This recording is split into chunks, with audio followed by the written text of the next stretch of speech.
Hello everyone, my name is Aditya Malik. I welcome you on the Suryavanshi Gurukul classes.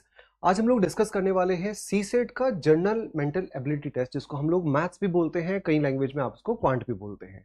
ठीक है, Hindi English दोनों में आपके पास जो है इसको डिस्कस करने वाले हैं। क्वेश्चन जो है 80 क्वेश्चन है, सारे के सारे क्वेश्चन आपके पास हिंदी और इंग्लिश दोनों लैंग्वेज में आपको अवेलेबल है। अब मैं करूंगा क्या, यहाँ पे एक चीज हम बेसिक ये देखेंगे। एग्जाम में कई बार क्या होता है कि आपको यही नहीं पता होता कि ये क्वेश्चन हमें डुएबल मतलब पहले स्टार्ट में करना है कि ये नहीं करना है। क्वेश्चन में तीन टाइप आपके पास आते हैं, इजी, मॉडरेट और डिफिकल्ट। तो जो भी इजी क्वेश्चन होते हैं हम उसे पहले अटेम्प्ट करते हैं, फर्स्ट गो में करते हैं। सेकंड गो में क्या करते हैं, ऐसे क्वेश्चन जो मॉडरेट कैटेगरी के होते हैं जिसे करने के लिए थोड़ा सा एक्स्ट्रा टाइम लगता है। और डिफिकल्ट क्वेश्चन जनरली सीसेट के एग्जाम में आप या तो लास्ट में अटेम्प्ट करते हैं या उसको लास्ट में स्किप कर देते हैं।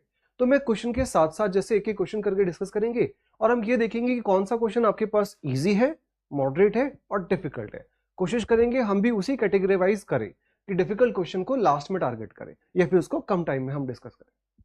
जैसे फर्स्ट क्वेश्चन में आप अगर देख सकते हैं, मान लीजिए x एक धनात्मक पूर्णांक है जिसे 5, 6, 7 से विभाजित किया जाता है। प्रत्येक स्थिति में 3 शेषफल बचता है। x का सबसे छोटा मान क्या होगा? अब इसमें हल्का सा छोटा सा आपको जो है एक मैं बाद में बताऊंगा, हल्का सा टाइपिंग एरर है, लेकिन नॉर्मली जो है आपके पास पैटर्न वही है क्वेश्चंस का। हम चलेंगे यहीं पे, अगर आप इंग्लिश में करते हैं तो इंग्लिश में कर सकते हैं। यहाँ से x कोई पॉजिटिव इंटीजर से, वहां पे x को डिवाइड किया गया किससे, 5, 6, 7 से, और जब डिवाइड करता है तो हर एक कंडीशन में आपके पास 3 एक रिमाइंडर छोड़ता है। वो आपको बताना है ऐसा स्मॉलेस्ट नंबर जो कि 11 से भी डिविजिबल हो। बेसिकली करना क्या है, आपको क्वेश्चन में ये जो 5, 6, 7 है, इन तीनों का क्या लेना है, एलसीएम लेना है। और जैसे ही आप एलसीएम लेंगे तो आपके पास एक नंबर आएगा। मैंने क्या बोला, आपको एलसीएम लेना है 5, 6 और ये जो नंबर है 7। इन तीनों का जो एलसीएम होगा या तो वही आंसर हो जाता या फिर उसका कोई मल्टीपल, जिसको हम जनरली क्या कह देते हैं, के से बोल देते हैं। अब ये एलसीएम जो हमारे पास है इसका कोई मल्टीपल जिसको हमने के से बोल दिया, और आपको क्या है उसमें रिमाइंडर भी चाहिए, मतलब उसमें शेषफल भी आना चाहिए। कितना? 3 शेषफल आना चाहिए। तो आप ये बोल सकते हैं कुछ ऐसा नंबर हमारे पास आने वाला है। 5, 6, 7 का जो है मल्टीपल होगा एलसीएम का, और उसमें 3 अगर जोड़ दे तो वो नंबर हमारा बन जाएगा। ठीक है, क्योंकि हर एक कंडीशन में 3 बच रहा है शेषफल। तो 5, 6, 7 का आप एलसीएम ले सकते हो, आराम से ले सकते हो। आपको पता होगा जैसे 5, 6, 7 है ना, मैं अगर बोलूं 5, 6 का एलसीएम 30 होता है और 30 और 7 का एलसीएम जो है आपके पास 210 होता है। इस तरीके से आप इसको बोल सकते थे। अगर आपको एलसीएम लेने में प्रॉब्लम है तो आप बेसिक कैलकुलेशन पे काम कर सकते हैं। मैंने कहा तीनों का एलसीएम क्या हो गया, 210 हो गया। इसका कोई मल्टीपल ऐसा ढूंढना है और उसमें 3 को ऐड करना है। अब क्वेश्चन अगर सिर्फ इतनी बात होती, यहीं से हम आंसर कर देते हैं इसको, लेकिन इस क्वेश्चन में एक आगे की बात भी करी गई है। इस क्वेश्चन में बोला गया है कि भैया 11 से भी डिवाइड हो। जैसे ये चीज बोली गई है तो क्वेश्चन इजी से मॉडरेट हो गया। मॉडरेट कैसे हो गया कि क्वेश्चन में यहां नहीं पूछा गया कि हमें निकालो, इसको हमें निकालना है इसका कोई मल्टीपल, और वो नंबर होने के बाद 11 से भी डिवाइड होना चाहिए। ये जो भी आंसर आने वाला है उसको 11 से डिवाइड करना है आपको। और जैसे देखेंगे अब लोग क्या करते हैं इसमें, जैसे मैंने यहां से किया, अब ये 300 210 में कोई मल्टीपल हमें ढूंढना है, क्या होगा के की आंसर, वो हमें वैल्यू निकाल ले। अब इसे क्या कहते हैं हम लोग, हम कई बार क्वेश्चन को करते हुए इस के की वैल्यू को अज्यूम करते हैं। 1 भी हो सकती है, 2 भी हो सकती है, 3 भी हो सकती है, 4 भी हो सकती है, उस हिसाब से आंसर बनता है। अब क्वेश्चन में मैं बोलूं जैसे ये 210 है, अब 210 को पहले 11 से डिवाइड करके देख लेते हैं।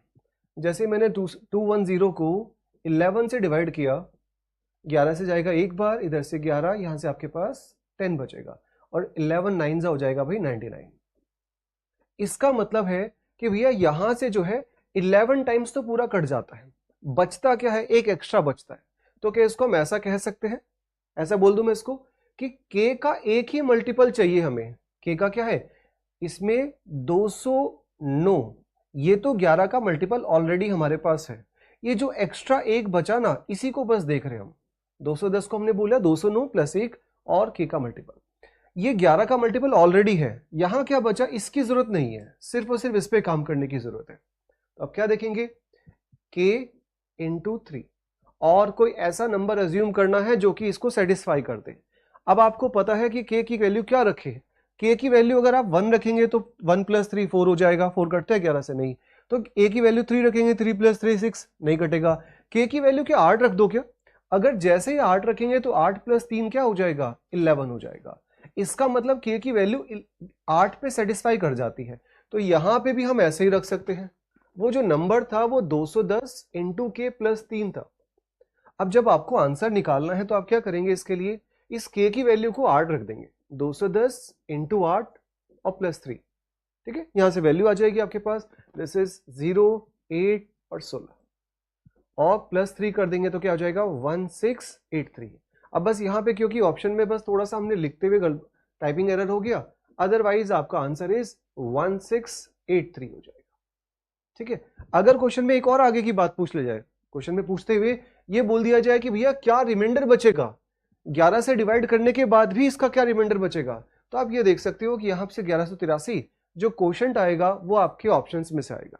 इसे 11 से डिवाइड करके देखेगा, यहाँ पे जो इसका भागफल आएगा वही आपके ऑप्शंस में लिखा, बट वो that is a typing error. आपको ध्यान रखना है बस इतना कि क्वेश्चन को करते हुए मल्टीपल ढूंढना था, एलसीएम लेना था, मल्टीपल के साथ साथ फिर हमने उसमें से 11 के जो नंबर ऑलरेडी कट रहे उसको हटा दिया, बचा क्या है, सिर्फ के और 3 बचा है। के प्लस 3, के की वैल्यू क्या हमने लेट करके रखी, लेट के इज 8, क्योंकि 8 पे सेटिस्फाई कर रहा है, 8 प्लस 3 11 होते हैं, 11 से 11 कट जाता है, इस तरीके से हमने इसको रख दिया यहाँ पे और हमारा आंसर हो गया 1683। अगले क्वेश्चन पे चलते हैं। जो अंक हमारे पास है 1 2 3 4 5, इनका उपयोग करना है बिना पुनरावृत्ति के, मतलब कि कोई भी रिपीटेशन नहीं होना चाहिए, और बोला गया ऐसी 3 अंकीय संख्या बना सकती है जो 4 से विभाज्य हो। अब ये क्वेश्चन अगर मैं इसकी कैटेगरी वाइज बोलूं तो ये क्वेश्चन आपका डिफिकल्ट है। डिफिकल्ट कब है, जब आपको बेसिक चीजें नहीं पता तो आपको इसमें कॉन्सेप्ट लगाने पड़ेंगे।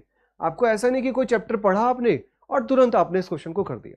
आपको इस क्वेश्चन को करने के लिए पहले से कुछ बेसिक कॉन्सेप्ट पता होना चाहिए और फिर उसके बाद उसको रखना आना चाहिए। तो इसीलिए हम इस क्वेश्चन को स्टार्टिंग में नहीं कर सकते, मैं बता देता हूं अभी आपको, लेकिन हम एक क्वेश्चन को करते हुए सिर्फ और सिर्फ ये देखना है, इंग्लिश में आप देखना चाहते हो तो इंग्लिश में भी देखेंगे। How many 3 digit numbers can be form using the digit of 1 2 3 4 5 without repetition, मतलब बार बार 2 नंबर नहीं आने चाहिए, सच that the number is divisible by 4, और वो नंबर जो है हमारे पास क्या है 4 से डिवाइड भी होना चाहिए। अब मुझे एक बात बताइए यहाँ पे, फॉर सपोज ये जो नंबर हमारे पास है 1 2 3 4 और 5, इन 5 नंबर को यूज करना है और एक 3 डिजिट का नंबर बनाना है आपको, क्या क्या पॉसिबिलिटी हो सकती है, क्या क्या पॉसिबिलिटी हो सकती है। उस नंबर के साथ बोला गया कि वो 4 से विभाज्य होना चाहिए। कोई नंबर 4 से कब विभाज्य होता है, क्या आपको इसकी ये बेसिक कॉन्सेप्ट पता है? कोई नंबर मैंने लिखा 2 3 4 5 6 7 और ये 2, अगर 2 से किसी चीज को विभाज्य करना है तो लास्ट का नंबर 2 से डिवाइड होना चाहिए। अगर 4 से देखना है तो लास्ट के 2 नंबर देखेंगे, 8 से देखना है तो लास्ट के 3 नंबर्स देखेंगे, 16 से देखना है तो लास्ट के 4 नंबर देखेंगे। तो इसलिए आपको एक कॉन्सेप्ट पता होना चाहिए था यहाँ पे कि भैया 4 की डिविजिबिलिटी लास्ट के 2 नंबर्स पे होती है। तो जैसे आपने पता किया यहाँ पे लास्ट के कोई 2 नंबर 4 से डिवाइड होने चाहिए, वो विभाज्य हम देखेंगे कैसे बन सकता है। जैसे मैंने यहाँ पे एक कंडीशन में ऐसा बना दिया, इसको मैंने 1 लिख दिया, इसको 2 लिख दिया, क्या ये 12 4 से डिवाइड होता है? तो ये नंबर हमारे पास 4 से डिवाइड हो सकता है। अब यहाँ कौन कौन आ सकता है, अगर 1 और 2 यहाँ यूज कर लिया तो यहाँ पे 3 भी आ सकता है, 4 भी आ सकता है और 5 भी आ सकता है। इसका मतलब 3 पॉसिबिलिटी आपके पास बन जाएगी यहाँ पे।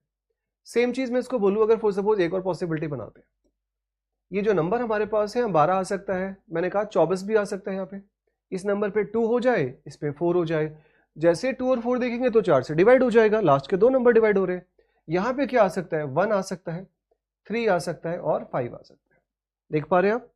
सेम चीज और क्या पॉसिबिलिटी है भाई, इस क्वेश्चन में आपको ये पता होना चाहिए कि 4 से डिविजिबिलिटी पे और कौन सा बन सकता है, तो 32 भी बन सकता है, इधर 3 आ जाए इधर 2 आ जाए, तब भी तो नंबर 4 से डिवाइड है। इधर क्या बचा फिर पॉसिबिलिटी के लिए, 1 आ सकता है, 4 आ सकता है और 5 आ सकता है। तो 3 पॉसिबिलिटी फिर आपके पास वापस आ गई है। अब और क्या पॉसिबिलिटी है फिर आपके पास, 32 के अलावा क्या बन सकता है अभी, 42 तो नहीं बन सकता, 45 35 और कुछ बचा क्या, 3 6 9, 9 आपके पास नहीं है। एक और पॉसिबिलिटी बनेगी, 12 हो जाएगा, 21 नहीं बनेगा, 24 हमने देख लिया, 32 यस 32 भी देखा, अगेन 41 नहीं बनेगा, और कोई बचा क्या, 21 तो नहीं करता, 13 14 15 नहीं करता, 12 21 हमने देखा, 23 24 25 नहीं बनेगा, 31 32 32 ऑलरेडी हमने ले लिया, 34 नहीं बनेगा, 35 नहीं बनेगा, 41 42 43 45 52 बचेगा। फिर 5 और 2 ले लेंगे, तो 5 और 2 के बेसिस पे हमारे पास क्या है, 5 और 2 भी क्या है, 4 से डिवाइड होता है। और जैसे 5 और 2 यहाँ बचा, तो यहाँ क्या बचेगा, 1 आ सकता है, 3 आ सकता है और 4 आ सकता है। तो 3 नंबर्स तो यहाँ से पॉसिबल है, 3 यहाँ से 6, 3 यहाँ से 9 और 3 यहाँ से 12। टोटल हमारे पास कितने नंबर्स बन सकते हैं, ऐसे 12 नंबर बन सकते हैं, जो कि आपके पास, अब मैंने स्टार्टिंग में बताया this is not a easy वाला। आपको पहले ये पता होना चाहिए था कि 4 की डिविजिबिलिटी क्या होती है, साथ साथ आपको ये नंबर की पॉसिबिलिटी बनानी भी आनी चाहिए। तो बेसिक तो नहीं है, मॉडरेट टू डिफिकल्ट कैटेगरी में है। नेक्स्ट पे चलते हैं। आपसे बोला गया 57 की पावर 25 और 23 की पावर 13 की इकाई का अंक क्या होगा। ठीक है, हिंदी में भी देख सकते हैं आप। यूनिट डिजिट बतानी है किस एक्सप्रेशन की, ये 27 की पावर 25 है और ये 23 की पावर 13। ठीक है, पावर में है ये। इस तरीके से आपको ये बताना है कि लास्ट डिजिट क्या आएगी, यूनिट डिजिट मतलब इकाई का अंक लास्ट में क्या आएगा। इसके लिए आपको कुछ बात पता होनी चाहिए, जैसे 7 की जो डिविजिबिलिटी होते हैं उसका जो साइकिल बनता है, जैसे हम कहते हैं कि भैया 7 की जो पावर है 4 पावर वो 1 बना देगी। क्या मतलब होता है इस बात का, मैंने कहा 7 की पावर 1 7 होती है, 7 की पावर अगर 2 देखेंगे तो 49 हो जाती है, 7 की पावर 3 देखेंगे तो कितना बन जाएगा भाई, 343 बन जाती है।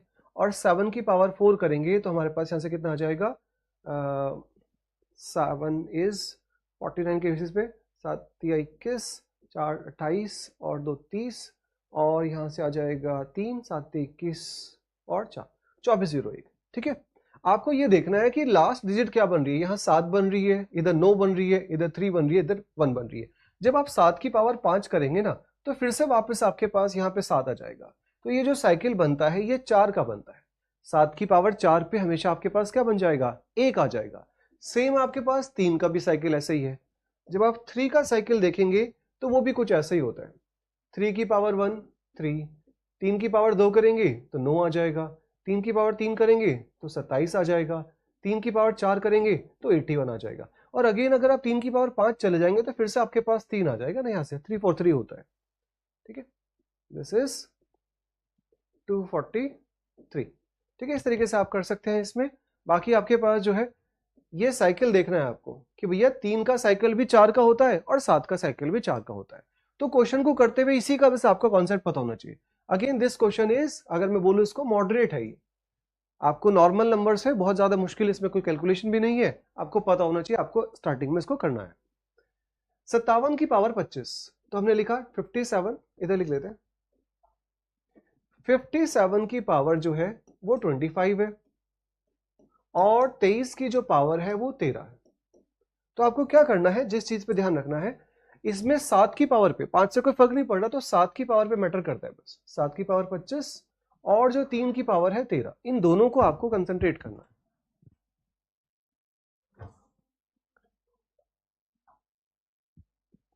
ठीक है, मैं इसको बस चेंज कर देता हूं। यहां से आपके पास जो नंबर लिखा है 57 की पावर 25 लिखा हुआ है और 23 की पावर जो है 13 लिखा है। तो आपने इस पूरे पे काम नहीं करना, सिर्फ और सिर्फ 7 की पावर 25 पे और 3 की पावर 13 पे काम करना है। जैसे पता चला 7 का साइकिल 4 वाला होता है, तो हमने कहा भाई इसको 4 के हिसाब से तोड़ लेते हैं। 7 की पावर 4 और क्या इसकी पावर 6 कर देंगे, यहाँ पे 6 इंटू 4 क्या हो जाता है 24। 24 पावर तक तो हो चुका, तो सिर्फ और सिर्फ कितना बचा, 7 बचा। माइनस देखेंगे, यहाँ 3 की पावर ऐसी करेंगे 4 का साइकिल कंप्लीट हो जाए, तो 4 से किसकी मल्टीप्लाई करें, 4 में 3 की मल्टीप्लाई करके 12 पावर तक तो चले गए। बचा क्या हमारे पास, एक पावर और बची क्योंकि 13 थी। अब इसकी तो वैल्यू हमने देखी थी, अभी देखी थी, 1 हो जाता है। 1 की पावर चाहे कितने भी कर लो 1 ही बचेगा। बात समझ आए कि क्वेश्चन में आपको ये समझ आया, यहां से 1 बन जाएगा। 1 की पावर 6 कर लो, साथ में मल्टीप्लाई कर दो, यहां इसका वैल्यू हमारे पास 1 बन गई। 1 की पावर चाहे 3 हो जाए चाहे 3000 हो जाए तब भी 1 ही रहेगा, और इंटू में 3 है। तो आंसर क्या आएगा, यहां से 7 - 3 इज इक्वल टू 4, और 4 हमारे पास ऑप्शन में लिखा है, बी आंसर आपके पास आ जाएगा। ठीक है भाई, आपको समझ आ रही है बातें, आपको इकाई का अंक निकालना था, उसके बेसिस पे आंसर आ गया।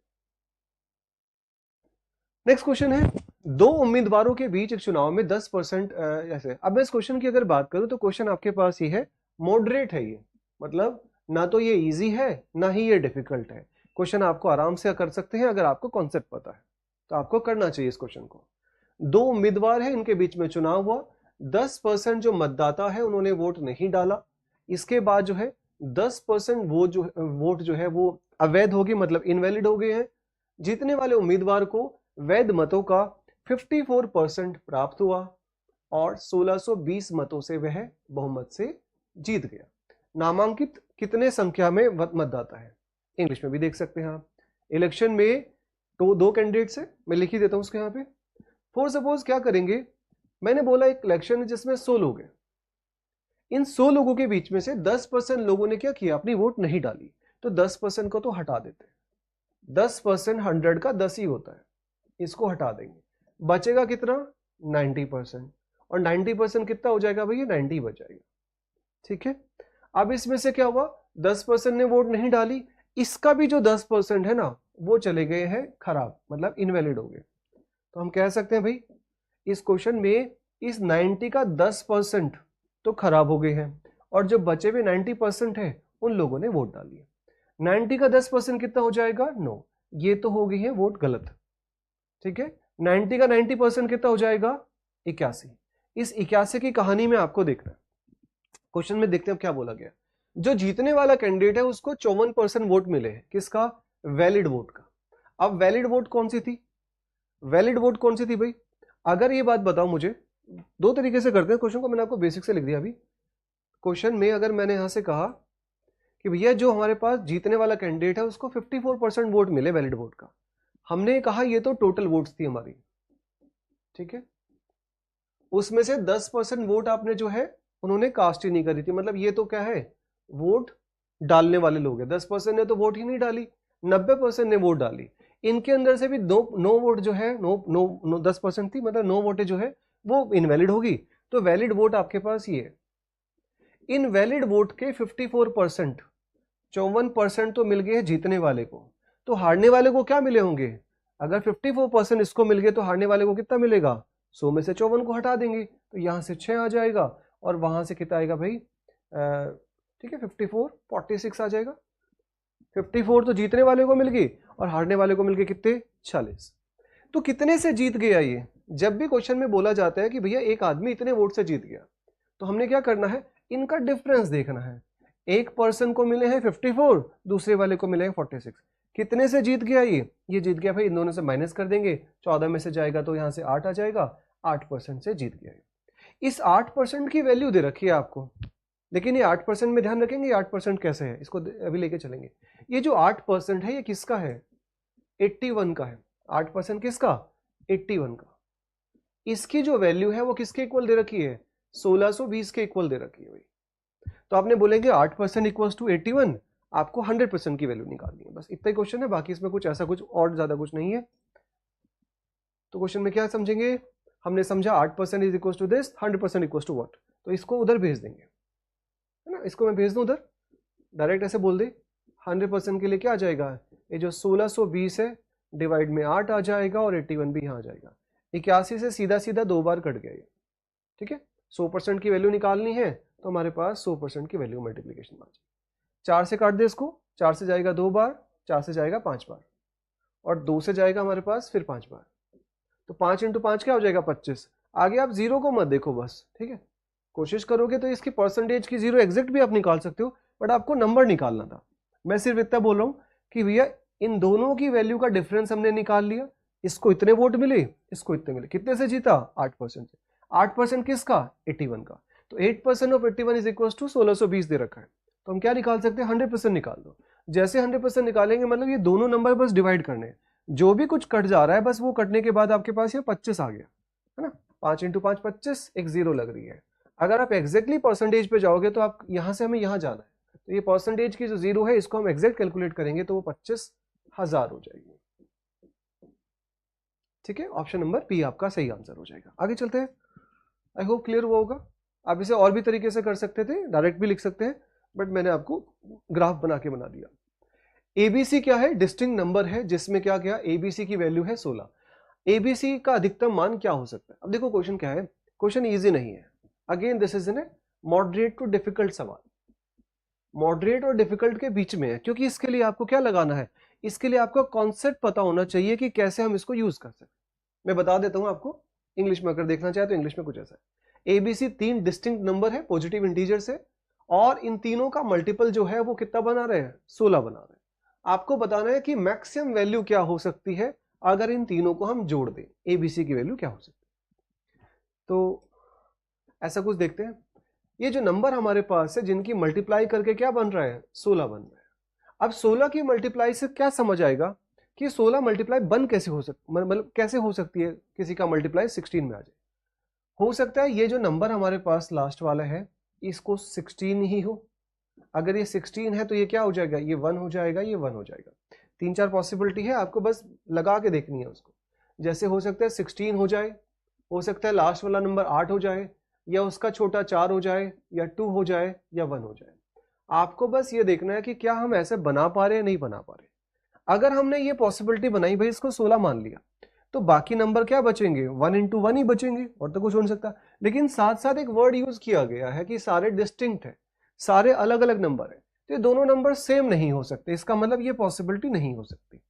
दूसरी पॉसिबिलिटी पे चलते हैं, जैसे 8 रखा है, इसको अगर C की वैल्यू हमने 8 मान ली, तो ये क्या हो सकता है, हो सकता है ये हमारे पास 2 हो जाए और ये 1 हो जाए। 8 दूनी 16, तब भी हमारे पास मल्टीपल में क्या आ जाता है, 16। तो यह पॉसिबिलिटी है। अगर आपको ज्यादा दिमाग नहीं लगाना और सिर्फ इतना ही टाइम आपके पास है, तो यहां से आप सीधा सीधा आंसर कर सकते हो। जैसे 8 + 2 10 और 11, ऑप्शन में आपको 11 दिख रहा है, इसको 11 को आंसर कर देंगे, क्योंकि आपको ABC की वैल्यू निकालनी थी। इन तीनों को जोड़ के ही तो निकालना है हमें। 1 + 8 + 2 = 11 आंसर हो जाएगा, इसको लगा देंगे। आप आगे ऐसे भी चेक कर सकते हैं, अगर आपको थोड़ा सा दिमाग कंसंट्रेट इसमें करना है तो आप क्या कर सकते हैं, और कोई पॉसिबल बन सकता है क्या, ये तो सेम ही हो जाएगा। या 8 रखा मैंने, इसको 2 रख दिया, इसको 1 रख दिया, इससे तो कुछ फर्क नहीं पड़ा, क्योंकि आपको ऐड करके बनाना है। 8 2 10 और 11, ठीक है, इसको देखने की जरूरत नहीं है। अब अगर मैंने यहाँ 8 रखा तो क्या और भी कोई पॉसिबिलिटी थी, 8 के साथ आप कुछ और रख सकते थे क्या, 8 के साथ सबसे कम आप 2 ही रख सकते हैं, मतलब मैक्सिमम 2 ही हो सकता है। 8 × 4 रख देते तो 32 यही हो जाता। अगली पॉसिबिलिटी आप ऐसे देखोगे, ये जो 3 नंबर से मैंने इसको 4 मान लिया, अगर इसको 4 मान लिया तो हो सकता है कि भैया यहाँ पे क्या आ सकता है, भाई 8 तो आ नहीं सकता, 8 4 = 32 यही बन जाएगा, तो मतलब नहीं हो सकता है। आप यहाँ क्या रख सकते हैं, 2 रख सकते हैं। तो 4 दूनी 8, अब 16 बनाना है, 16 कैसे बनेगा, 4 दूनी 8 दूनी 16, ये दोनों नंबर सेम रखने पड़ेंगे। तो क्या ये पॉसिबल है, सारे नंबर डिस्टिंक्ट है, तो ये तो डिस्टिंक्ट नहीं बचे, A और B सेम हो गया। नेक्स्ट पॉसिबिलिटी देखेंगे, अगर मैं बोलूँ यहाँ पे मैंने रख दिया फॉर सपोज, और कुछ पॉसिबल है नहीं वैसे, अगर आप यहाँ पे रखे 4, यहाँ मैंने 4 4 16 रख दिया, और यहाँ पे 1 रख दिया, तो नंबर सेम हो गए ना दोनों। लेकिन रखना क्या है हमारे पास, नंबर आपको क्या रखना है, नंबर इज अलग अलग रखनी है। तो सिर्फ और सिर्फ एक ही पॉसिबिलिटी है जहां आंसर आ सकता है, वो आपके पास ये वाली है। तो आंसर में क्या हो जाएगा, 1 + 2 + 8, और जिसका सम इज 11। यही आंसर करना था। आप अधिकतम मान यही हो सकता है, इससे ज्यादा नहीं हो सकता। नेक्स्ट क्वेश्चन है, 5 सदस्य है एक परिवार में, उसकी औसत आयु क्या है। जो पहला कथन है उसमें बोला गया 3 सबसे छोटे सदस्यों की जो आयु का योग है वो 45 है, ठीक है, और 2 सबसे बड़े सदस्यों की औसत आयु जो है 40। ये औसत ही होगा शायद, सम, अच्छा पहले वाले में सम दे रखा है, दूसरे वाले में एवरेज दे रखा है। 2 स्टेटमेंट में आपको ये निकालना है कि किसके बेसिस पे निकले। ये आसान होता है क्वेश्चन, आपको बस कॉन्सेप्ट क्या देखना है। एवरेज का मतलब क्या होता है भाई, आपको पता है, अगर कहीं औसत निकालना है तो जितने भी नंबर है उनका आप सम कर लेते हो और डिवाइड किससे कर देते हो, जितने नंबर्स है। Average equals to sum upon numbers. यही काम हमने यहां पे यूज करना है। Average age for family of 5, average age जो है 5 लोगों की हमें बतानी है कि क्या एवरेज आएगा 5 लोगों का। क्या हम पहले स्टेटमेंट से निकाल पा रहे हैं, उसको चेक करते हैं। Sum of the age of the 3 members, youngest member is 45। ये जो 5 लोग हैं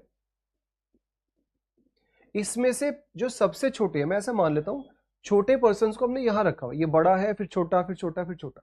ये जो 3 पर्सन है, इन तीनों को जोड़ने के बाद जो बन रहा है वो 45 बन रहा है ना। तीनों का जो सम है वो 45 है। क्या इसके बेस पे आंसर कर सकते हो कि भैया एवरेज क्या आएगा, नहीं बता सकते, मतलब स्टेटमेंट अकेला तो सफिशिएंट नहीं है, तो ये तो आंसर हमारे पास नहीं हो सकता। स्टेटमेंट 2 को देखते हैं अलग से। Average age of the 2 oldest member is 40। जो ओल्डेस्ट मेंबर है वो ये हमारे पास यहाँ है। इनका अगर एवरेज 40 है तो मतलब दोनों की एज 40 40 मान लेते हैं, तो टोटल सम कितना रहा होगा 80 रहा होगा। इन दोनों को जोड़ने के बाद 80 है। क्या आप पांचों के बारे में बात कर सकते हो? सिर्फ स्टेटमेंट 2 के बेसिस पे क्या आप बता सकते हो बाकी की क्या होगी? तो नहीं बता सकते, मतलब ये भी आंसर नहीं होगा। अब हम दोनों को कंबाइन करके देखेंगे कि आंसर आ सकता है कि नहीं आ सकता। आपको इन दोनों का सम पता चल गया, 80 है। आपको इन तीनों का सम ऑलरेडी दे रखा है, कितना है? 45 है। इन दोनों इक्वेशन को अगर आप जोड़ दे तो आपको सारे नंबर्स का सम पता चल गया। और जैसे सम पता चल गया तो कितने नंबर्स है ये? 5। उससे अगर डिवाइड कर दो तो एवरेज आ जाएगा। निकालना नहीं है, निकालना चाहो तो निकल जाएगा ये 120 200 225 हो जाएगा। 125 को 5 से कर देंगे तो 25 आंसर आ जाएगा। बट आपको क्या चाहिए कि दोनों के बेसिस पे आंसर निकाल सकते हैं, तो आंसर ऑप्शन नंबर सी हो जाएगा। ठीक है भाई, नेक्स्ट क्वेश्चन पे चलते हैं। ए एंड बी किसी कार्य को क्रम से 12 दिन और 18 दिन में पूरा कर सकते हैं। उन्होंने एक साथ कार्य स्टार्ट किया, लेकिन ए ने कार्य पूरा होने से 3 दिन पहले कार्य को छोड़ दिया। अब ये क्वेश्चन है तो बहुत आसान। अगर मैं क्वेश्चन को बोलूं तो ये क्वेश्चन कैटेगरी में किस में आएगा? इजी वाले में आएगा। आपको ये क्वेश्चन स्टार्टिंग में ही करना है, कॉन्सेप्ट पता होना चाहिए इसका आपको। इंग्लिश वाले देखना चाहे तो इंग्लिश में भी कुछ ऐसा है। ए और बी किसी काम को 12 दिन और 18 दिन में कर सकते हैं। दोनों ने काम को स्टार्ट किया, बट जब भी काम खत्म होने वाला था उससे 3 दिन पहले काम को ए ने छोड़ दिया। पता करना है कि कितने दिन में काम कंप्लीट हुआ। क्वेश्चन को बताते हुए हमें सिर्फ और सिर्फ एक चीज पता होनी चाहिए, ये याद रहना चाहिए कि जब भी क्वेश्चन में बोला जाए कि काम खत्म होने से कुछ दिन पहले किसी ने छोड़ दिया, तो हम इसे दो तरीके से कर सकते हैं। पहला क्या है? ए और बी की पहले एफिशिएंसी निकाल लेते हैं। क्षमता क्या होगी? ए को काम करने में लगते हैं 12 दिन और बी को लगते हैं 18 दिन। दोनों का पहले एलसीएम ले लेंगे। 12 और 18 का एलसीएम कितना हो जाएगा भाई? दोनों का ऐसा नंबर जो दोनों से कट जाए। ठीक है, किससे कट जा रहा है? 24 36 36 हो जाएगा। तो एफिशिएंसी कितनी आ जाएगी? 12 तिया 36, 18 दूनी 36। ये पता होगा आपको, ये टाइम है, ये वर्क है, और ये इनकी क्षमताएं हैं, एफिशिएंसी है। ठीक है, तो ए की एफिशिएंसी है 3, बी की एफिशिएंसी 2। अब इस क्वेश्चन को हम दो तरीके से कर सकते हैं। एक तरीका ये होता है कि बेसिक वाला, बी ने अगर एक्स दिन काम किया है तो ए ने क्या किया? 3 दिन पहले काम को छोड़ दिया। बी का एक्स दिन का काम, ए का 3 दिन पहले का काम, इन दोनों के हिसाब से हम निकाल सकते हैं।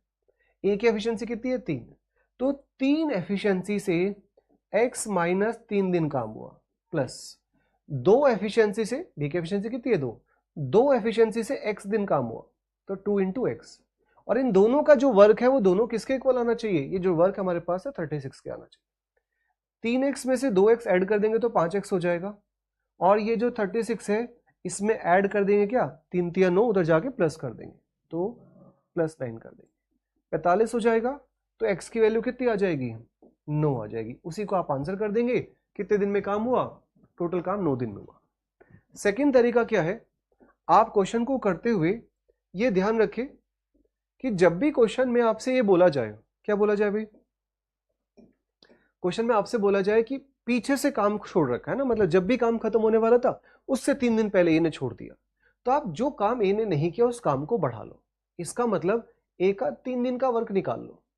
ए ने 3 दिन में 3 तिया 9 वर्क किया होगा, तो जो वर्क हमने ले रखा था ना 36, उसमें इस वर्क को एक्स्ट्रा ऐड कर लो। तो 36 प्लस 9 करेंगे तो कितना हो जाएगा? 45। अब इस 45 में कौन हो गया? दोनों हो गए। पहले ए काम कर रहा था, बी भी कर रहा था। हमने जो काम ए ने नहीं किया था उसको हमने एक्स्ट्रा ऐड कर लिया। ए का जो वर्क है 3 दिन का 9 वर्क, वो हमने ऐड कर लिया। तो अब ए भी कर रहा है, बी भी कर रहा है, तो वर्क हो गए 45। किससे कराने? दोनों से कराने। और दोनों की मिला के एफिशिएंसी कितनी है? 5। तो 45/5 इज 9 डेज। ठीक है, इस तरह से आप आंसर कर सकते थे। आंसर ऑप्शन नंबर सी हो जाएगा। नेक्स्ट पे चलते हैं। दो पास एक साथ फेंके गए फलकों को आने वाली संख्याओं का योग एक अभाज्य संख्या है, इसकी प्रायिकता क्या होगी? हिंदी में, इंग्लिश में, 2 dice are thrown simultaneously. What is the probability that sum of the numbers of the face is a prime number? ठीक है, अब ये क्वेश्चन की अगर मैं कैटेगरी बताऊं कि किस तरह का है, ये अगेन आपके पास मॉडरेट से डिफिकल्ट है। क्वेश्चन को करते हुए आपको बेसिक भी पता होना चाहिए कुछ, और फिर उसको लगाना भी आना चाहिए, क्योंकि पॉसिबिलिटी होगी बहुत सारी, उन पॉसिबिलिटी के बेसिस पे चलना है। जब 2 डाइस को थ्रो करते हैं तो क्या क्या आ सकता है? ये पता है आपको कितना आ सकता है? नहीं पता? जैसे डाइस में होता है 6 की पावर n, एक डाइस थ्रो करेंगे तो 6 की पावर 1 6 पॉसिबिलिटी बनती है, 2 डाइस थ्रो करेंगे तो 6 की पावर 2 36 हो जाएगी, 3 डाइस थ्रो करेंगे तो कितनी पॉसिबिलिटी बन सकती है, 6 की पावर 3 मतलब 216 बन सकती है। ठीक है, तो टोटल हमारे पास जो पॉसिबिलिटी है वो डिवाइड में तो 36 आएगी। अगर आपको पता है पॉसिबिलिटी प्रोबेबिलिटी क्या होती है, जितना भी आपके पास आ सकता है। ठीक है, दिस इज, ऐसे लिख दो इसको, टोटल जो प्रोबेबिलिटी आपको निकालनी है दैट इज जो रिकरिंग हो सकता है और टपोन टोटल जो पॉसिबिलिटी है वहां पे। तो डिवीजन में 36 आने वाला है, हो सकता है नंबर 36 का मल्टीपल हो तो कट कुटा के कुछ ऐसा बन जाए, 18 बन जाए, 12 बन जाए, या 36 या 36 रह जाए, लेकिन जो आपके पास न्यूमरेटर में आने वाला है उसको आपने देखना है। जब 2 डाइस थ्रो कर रहे हैं उसका क्या बनाना है, जो सम ऑफ द नंबर्स है वो प्राइम नंबर होना चाहिए, अभाज्य संख्या होनी चाहिए। क्या मतलब है भाई इसका, एक डाइस में क्या क्या आ सकता है, 1 2 3 4 5 6, अभाज्य संख्याएं कौन कौन सी होती है, अभाज्य संख्या कौन कौन सी बनती है भाई, जो अभाज्य संख्या सबसे पहले आती है वो आती है 2, प्राइम नंबर इज, सबसे छोटा प्राइम नंबर 2 होता है, या 3 हो सकता है, 5 हो सकता है, 7 हो सकता है, या 11 हो सकता है। अब आपके पास इन पॉसिबिलिटी को आपको देख के ले चलना पड़ेगा। अगर आप क्वेश्चन को करना चाहते तो स्टार्टिंग में कभी मत करें इस तरह के क्वेश्चन को, आप बाद में करें इसको। मैं क्या बोल रहा हूं कि 2 बन सकता है, कैसे बन सकता है, डाइस में 1 और 1 आ जाए तो 2 बन जाएगा, और कहीं पॉसिबिलिटी है भाई 2 बनने की, एक ही पॉसिबिलिटी है कि प्राइम नंबर का जो सम है, डिजिट का सम, वो प्राइम नंबर बन जाए। 3 आने की पॉसिबिलिटी क्या क्या हो सकती है, पहले वाले में 1 आ जाए, दूसरे में 2 आ जाए, या दूसरे वाले में 2 आ जाए, इसमें 1 आ जाए। इसके अलावा कोई पॉसिबिलिटी आती है जब 3 बन जाएगा डिजिट का सम, इन दोनों को जोड़ने के बाद 3 और कहीं बन सकता है, जैसे 5 है, 5 आने के लिए क्या क्या पॉसिबिलिटी है, पहले वाले में 1 आ जाए, दूसरे वाले में 4 आ जाए, 4 और 1 जोड़ेंगे तो भी 5 हो जाएगा। इसका उल्टा 4 और 1 कर ले तो भी आ सकता है, तब भी पॉसिबिलिटी है। जैसे मैंने कहा यहाँ 2 आ जाए, यहाँ 3 आ जाए, तब भी तो पॉसिबिलिटी है 5 बनने की, या इसका उल्टा 3 और 2 बन जाए, तब भी आपके पास पॉसिबिलिटी है कि भैया 5 बन जाए। और क्या बन सकता है, और कुछ दिख रहा है आपको 5 के अलावा, 5 का ही बन सकता है, और 4 आएगा, 1 हमने ऑलरेडी देख लिया। इसके बाद नंबर में आपके पास 6 लिख दिया मैंने यहाँ पे, अच्छा सॉरी यहाँ पे, ये प्राइम नंबर, और कौन बचा आपके पास, 7 बचा। 7 कब कब आ सकता है, जब नंबर्स में 1 आ जाए और 6 आ जाए तो भी सम 7 बन जाएगा, 6 और 1 आ जाए तो भी 7 हो जाएगा। मैंने कहा 2 और 5 का सम भी तो क्या बनाएगा, 7 बनाएगा, तो इसका उल्टा 5 और 2 भी काउंट करना पड़ेगा, वो भी 7 बनाएगा। और क्या हो सकता है, 3 और 4 हो जाए तो वो भी 7 बनाएगा, इसका उल्टा 4 और 3 हो जाए तो वो भी क्या बनाएगा, 7 बनाएगा।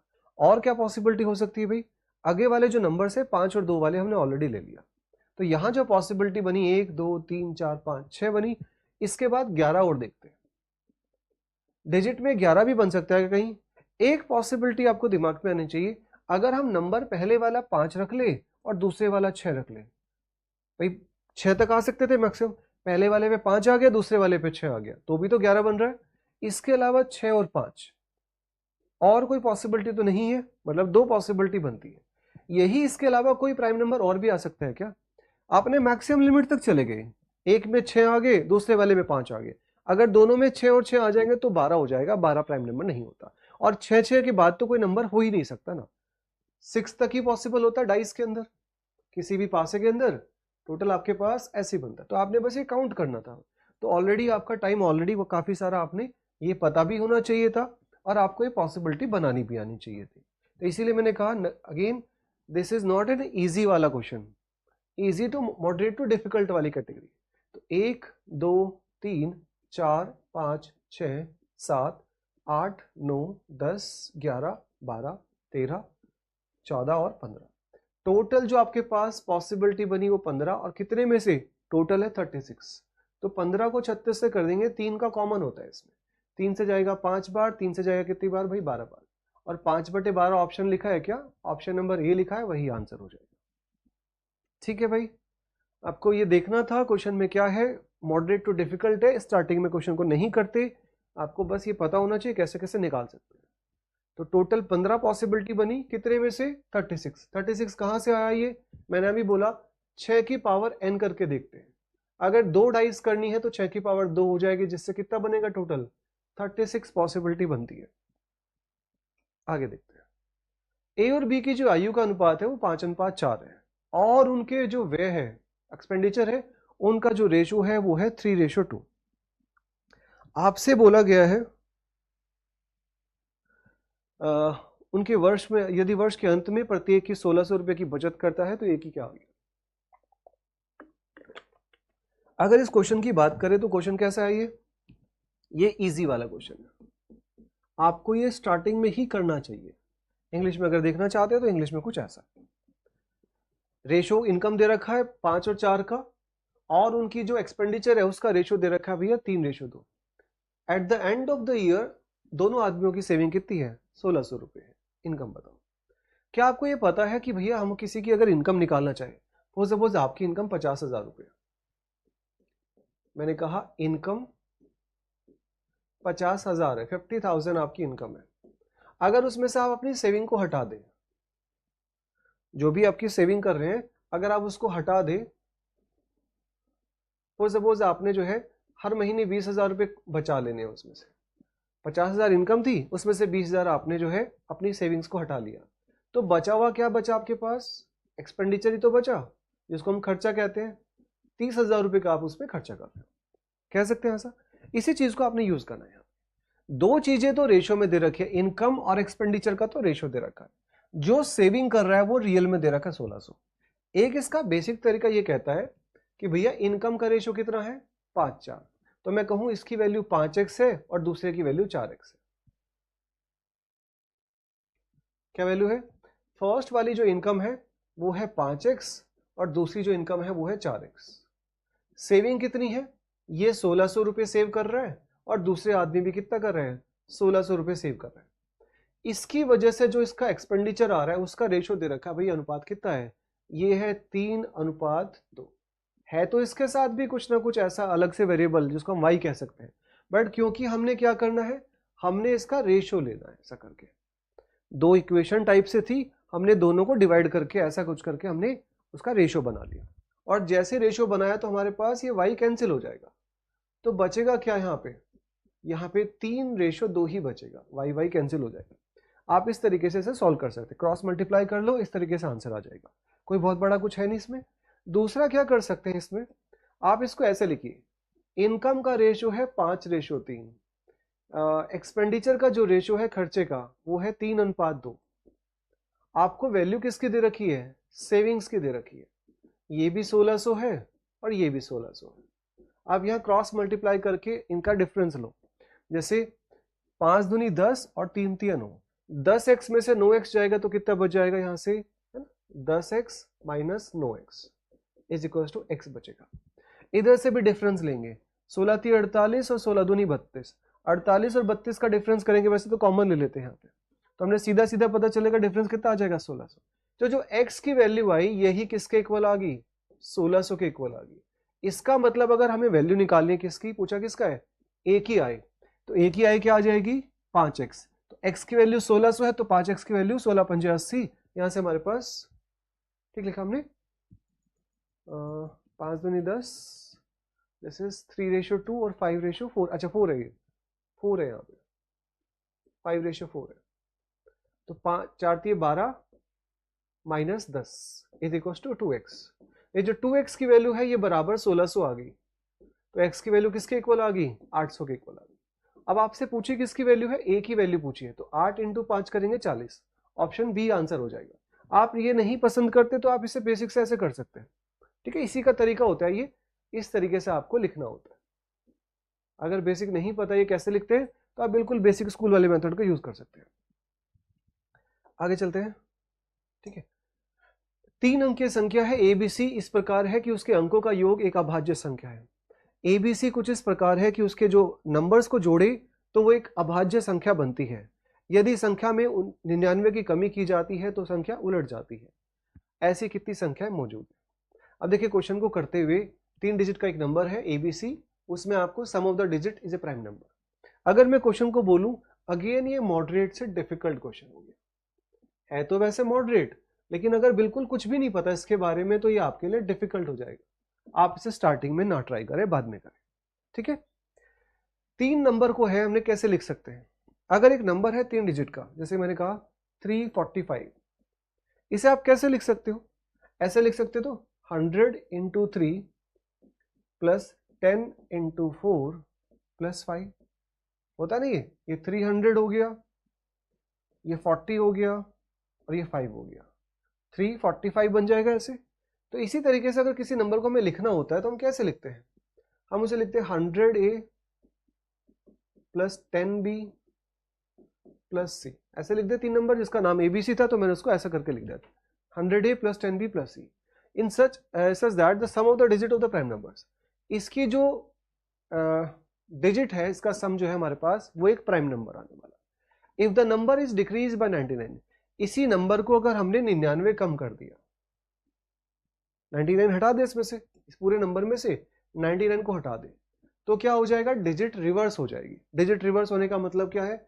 अगर पहले ABC लिखा था तो अब वो CBA बन जाएगा। तो क्या बन जाएगा इसका आंसर? नंबर बन जाएगा यहां से 100C plus 10B plus A, ऐसे कुछ बन जाएगा भाई।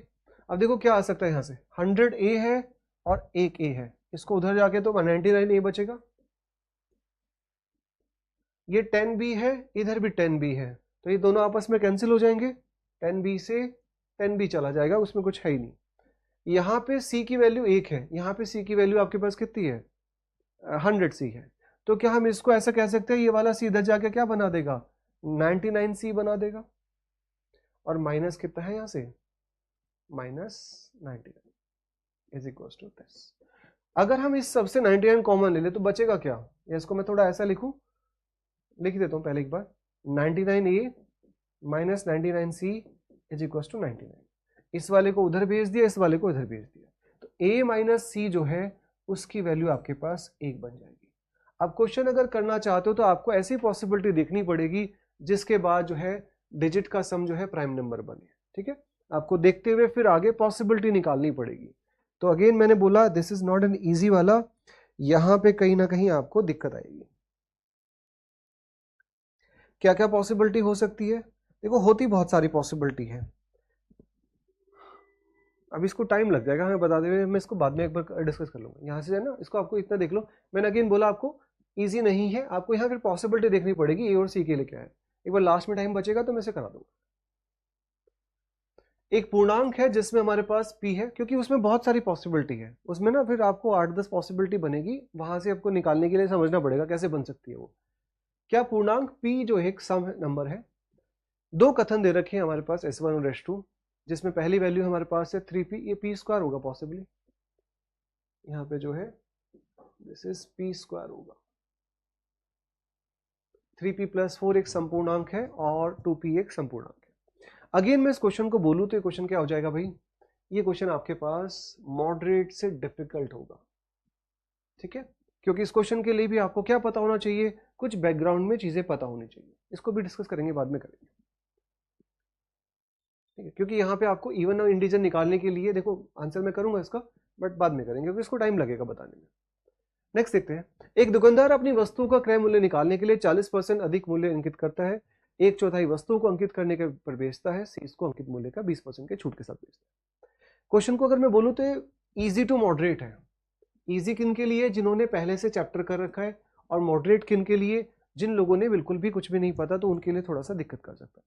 अदरवाइज में बहुत ज्यादा कुछ है नहीं। वैसे दुकानदार ने क्या किया, 40% मूल्य वस्तुओं को जो है अंकित मूल्य पे बेच दिया, और जो 1/4 है, 40% तो अधिक उनका मूल्य का रखा है, मतलब एमआरपी बढ़ा रखा है, उसमें से 1/4 जो चीजें हैं उसको जो एमआरपी है उसी पे सेल कर दिया, बची हुई जो 3/4 बची उसको जो है 20% की छूट और दे दी।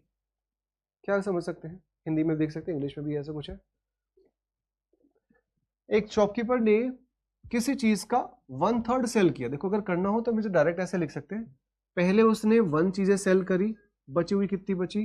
3 बची, ठीक है। टोटल अगर मैं बोलूं 1/4 है ना, किसी चीज का 1/4 हिस्सा, या लिखा 1/4, पहले 1/4 हिस्सा, तो अगर 4 चीजें थी तो पहले एक सेल कर दी इसने, किस पे सेल कर दी? एमआरपी के ऊपर ही सेल कर दी। और एमआरपी कितना किया हुआ उसको देखेंगे।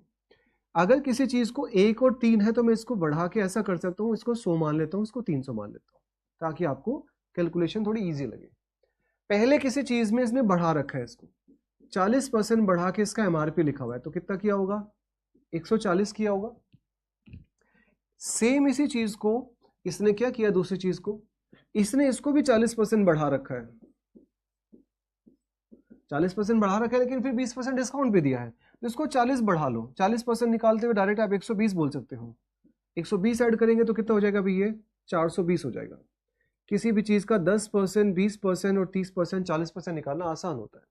मैंने क्या लिखा, 40% निकालना था किसका भाई, 300 का। तो सीधा सीधा पता चला परसेंटेज से 2 जीरो तो खत्म हो जाएगी, बचेगा कितना, 40 इंटू 3 बचेगा, जो कि 120 होता है। 120 को इसमें जोड़ दिया तो 420 हो गया। अब इस 420 पे सेल नहीं कर रहा वो, उस पर 20% का डिस्काउंट भी दे रहा है ना, छूट दिया उसने 20% का। 1/4 हिस्सा जो बचा हुआ चीजें उसको 40% तो बढ़ा रखा है, लेकिन 20% का डिस्काउंट भी दे रहा है उसको। अब इसका 20% निकाल दो इसमें से, कितना हो जाएगा भाई, 84 हो जाएगा। 10% तो 42 था, 20% कितना हो जाएगा, 84 हो जाएगा।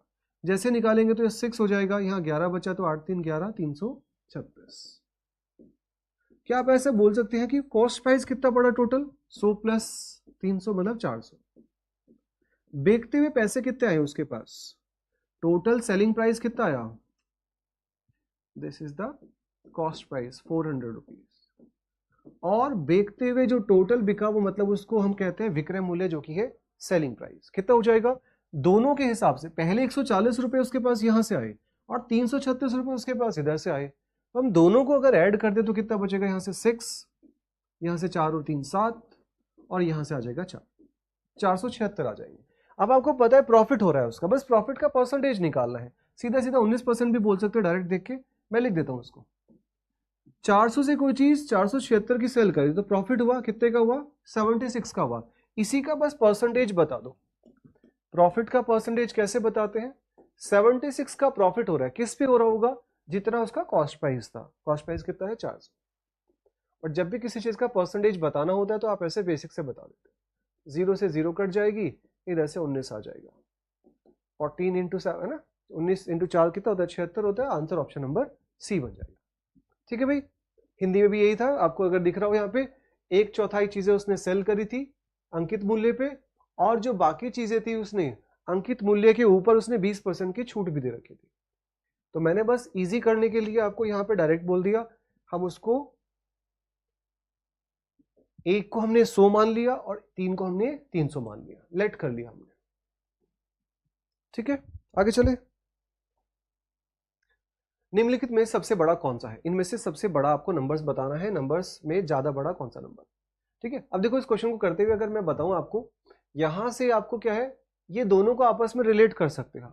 2 की पावर 100, इस 4 को भी 2 की पावर में निकाल लो क्या, 2 की पावर जब 2 करते तो 4 बन जाता है, उसकी पावर 50 है, तो ये भी कितना है, 2 की पावर 100 है। अब सबसे बड़ा कौन है, मतलब ये और दोनों तो आपस में इक्वल हो गए। इक्वल हो गए तो क्या हो गया, दोनों में आपको जो है दोनों की चीज बता नहीं सकते भाई। बड़ा बताना है तो अगर दोनों चीजें इक्वल है तो ना तो ये आंसर हो सकता ना ये आंसर हो सकता। अगर ये दोनों बड़े होते इनके कंपैरिजन में भी तो दोनों थोड़ी ना ऑप्शन हो सकते हैं हमारे पास। ऑप्शन तो इन दोनों में से कोई नहीं हो सकता, बचा हुआ सिर्फ ये दो चीज। अब आपको थोड़ा भी अगर रिस्क लेना होता है तो आप ये लगा सकते हो भैया 5 की पावर 40 और 3 की पावर 75, इनमें कौन बड़ा होगा। जो आपको देख के लग रहा है वही चीज बड़ी हो जाएगी, ज्यादा कुछ इसमें बेसिक बताने की बात। करने के लिए आप ऐसा कर सकते हो, इनका इसमें से 5 का मल्टीपल हटा लो, तो 3 की पावर 5 हटाएंगे तो 15 बचेगी, या ऐसे बोलो 3 की पावर 15 और उसकी पावर 5, 15 इंटू 5 75 हो जाता है। मैंने कहा 5 की पावर अगर फॉर सपोज ऊपर 5 लेनी तो 8 बच जाएगी। यहाँ दोनों की वैल्यू में 5 पावर है, इससे तो कोई फर्क नहीं पड़ रहा, फर्क इसी से पड़ेगा 3 की पावर 15 ज्यादा होगा कि 5 की पावर 8 बड़ा होगा। ठीक है, आप नॉर्मली देख पे बता सकते हैं कि हमारे पास क्या है, 3 की पावर 15 ज्यादा बड़ा नंबर आएगा कंपेरेटिवली 5 की पावर 8। तो आंसर क्या हो जाएगा, ऑप्शन नंबर बी। आगे चलते हैं। 2 बर्तन है जिसमें हमारे पास मिल्क और पानी है, जिसमें 3 और 2 का अनुपात है। दूसरा जो बर्तन है उसमें 7 और 3 का अनुपात है। दोनों बर्तन की सामग्री को किस अनुपात में मिलाया जाए ताकि दूध और पानी का अनुपात 2:1 हो जाए। ठीक है, पहला जो मिक्सचर है भाई उसमें मिल्क और वाटर है, 3:2 में, दूसरा जो है उसमें कितना है 7:3। इन्हें किस अनुपात में मिलाया जाए वो आपसे पूछा गया है। फाइनली कितना बनाना है 2:1। ये क्वेश्चन की अगर मैं कैटेगरी बताऊं तो ये क्वेश्चन आपके पास इजी है, आपको ये आना चाहिए और बेसिक से पहले ही करना आना चाहिए। इसके लिए आपको फर्स्ट अटेम्प्ट में जब करते हो तभी आपको क्वेश्चन का आंसर आना चाहिए। 3, 2, 7, 3, 2, 1 कैसे करते हैं इसको, ये वैल्यू निकालनी हमने, तो सम करेंगे यहाँ पे 5 आ जाएगा, यहां से सम करेंगे तो 10 हो जाएगा। दोनों की वैल्यू कितनी आ रही है, ये 3। अब जैसे हमें करना है या तो हम इसमें बोलते हैं एक एलिगेशन लगा सकते हैं, ठीक है, जब भी हमें फाइनल वैल्यू पता हो तो एलिगेशन लगा सकते हैं, या फिर मैं इसको ऐसे बोलूं, इसको इक्वल कर लो 5, 10 और 3, इन तीनों का एलसीएम कितना हो जाएगा 5, 10 और 3 का एलसीएम 30 होता है, तो सबको 30 बना लो। कैसे बनेगा 30, इधर 6 की मल्टीप्लाई करके, इधर मल्टीप्लाई कर देंगे 3 की, और इधर मल्टीप्लाई कर देंगे 3 में 10 की, ये सारे बराबर हो जाएगी। अब रेशो क्या बन जाएगा भाई, रेशो बनाओ यहां से 18, 12, यहां 3 की मल्टीप्लाई करेंगे तो 21 और 9, या 10 की मल्टीप्लाई करेंगे तो 20 और 10। कोई नंबर्स स्टार्टिंग में ये थे, सेकंड वाला ये, फाइनल ये बन रहे, तो हम एलिगेशन लगा सकते हैं। एलिगेशन का मतलब होता है कि स्टार्ट या तो इस पे लगा लो या इस पे लगा लो, दोनों साइड से आंसर सेम आएगा। पहला नंबर है 18, दूसरे वाले में कितना हमारे पास क्वांटिटी है 21 है, फाइनली कितना बनाना है 20 बनाना है, तो बीच में आ जाएगा 20। इधर से आएगा माइनस करेंगे तो 2 आ जाएगा, इधर से माइनस करेंगे तो 1 आ जाएगा, तो क्या रेशो बनेगा 1:2, ऑप्शन नंबर ए आ जाएगा। आप चाहते तो इस पर भी लगा सकते थे।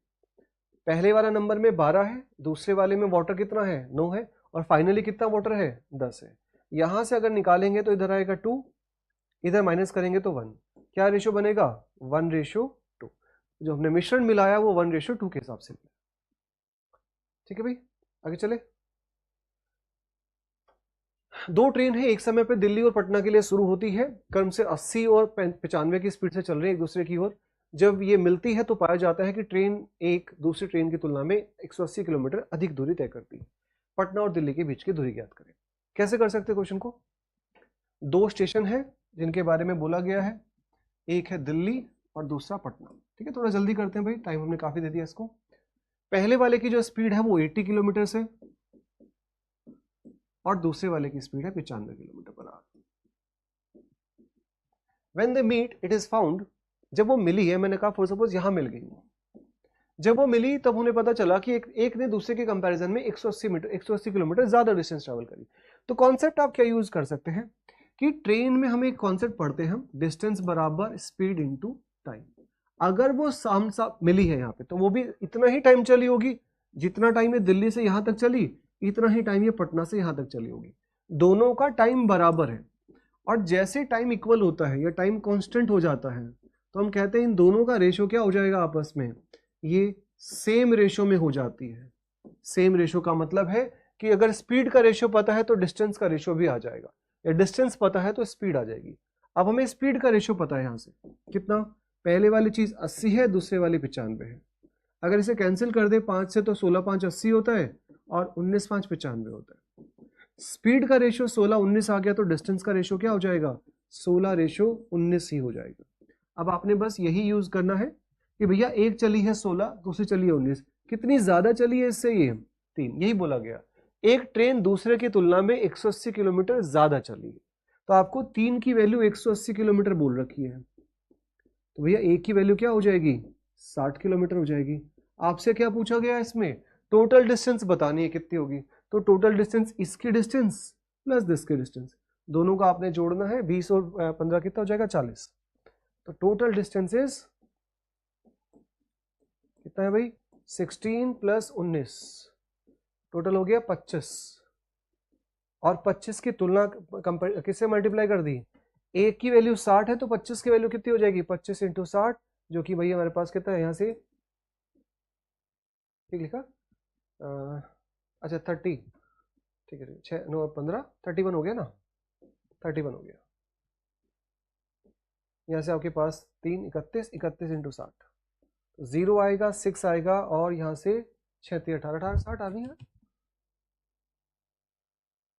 अच्छा 5 हो गया ना, 35 हो गया ना, सॉरी दो चीजें गलती लिख दी।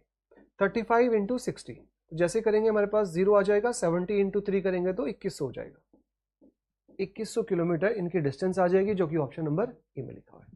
ठीक है भाई, इस तरीके से बस आपको देखना था, कॉन्सेप्ट ये लगेगा। अगर आपको ये नहीं पता तो इसका आप बेसिक देख सकते हो, आपको डिटेल में देखना पड़ेगा तभी समझ आएगा। एक बैग है जिसमें 5 लाल बॉल है और 3 जो है नीली बॉल है।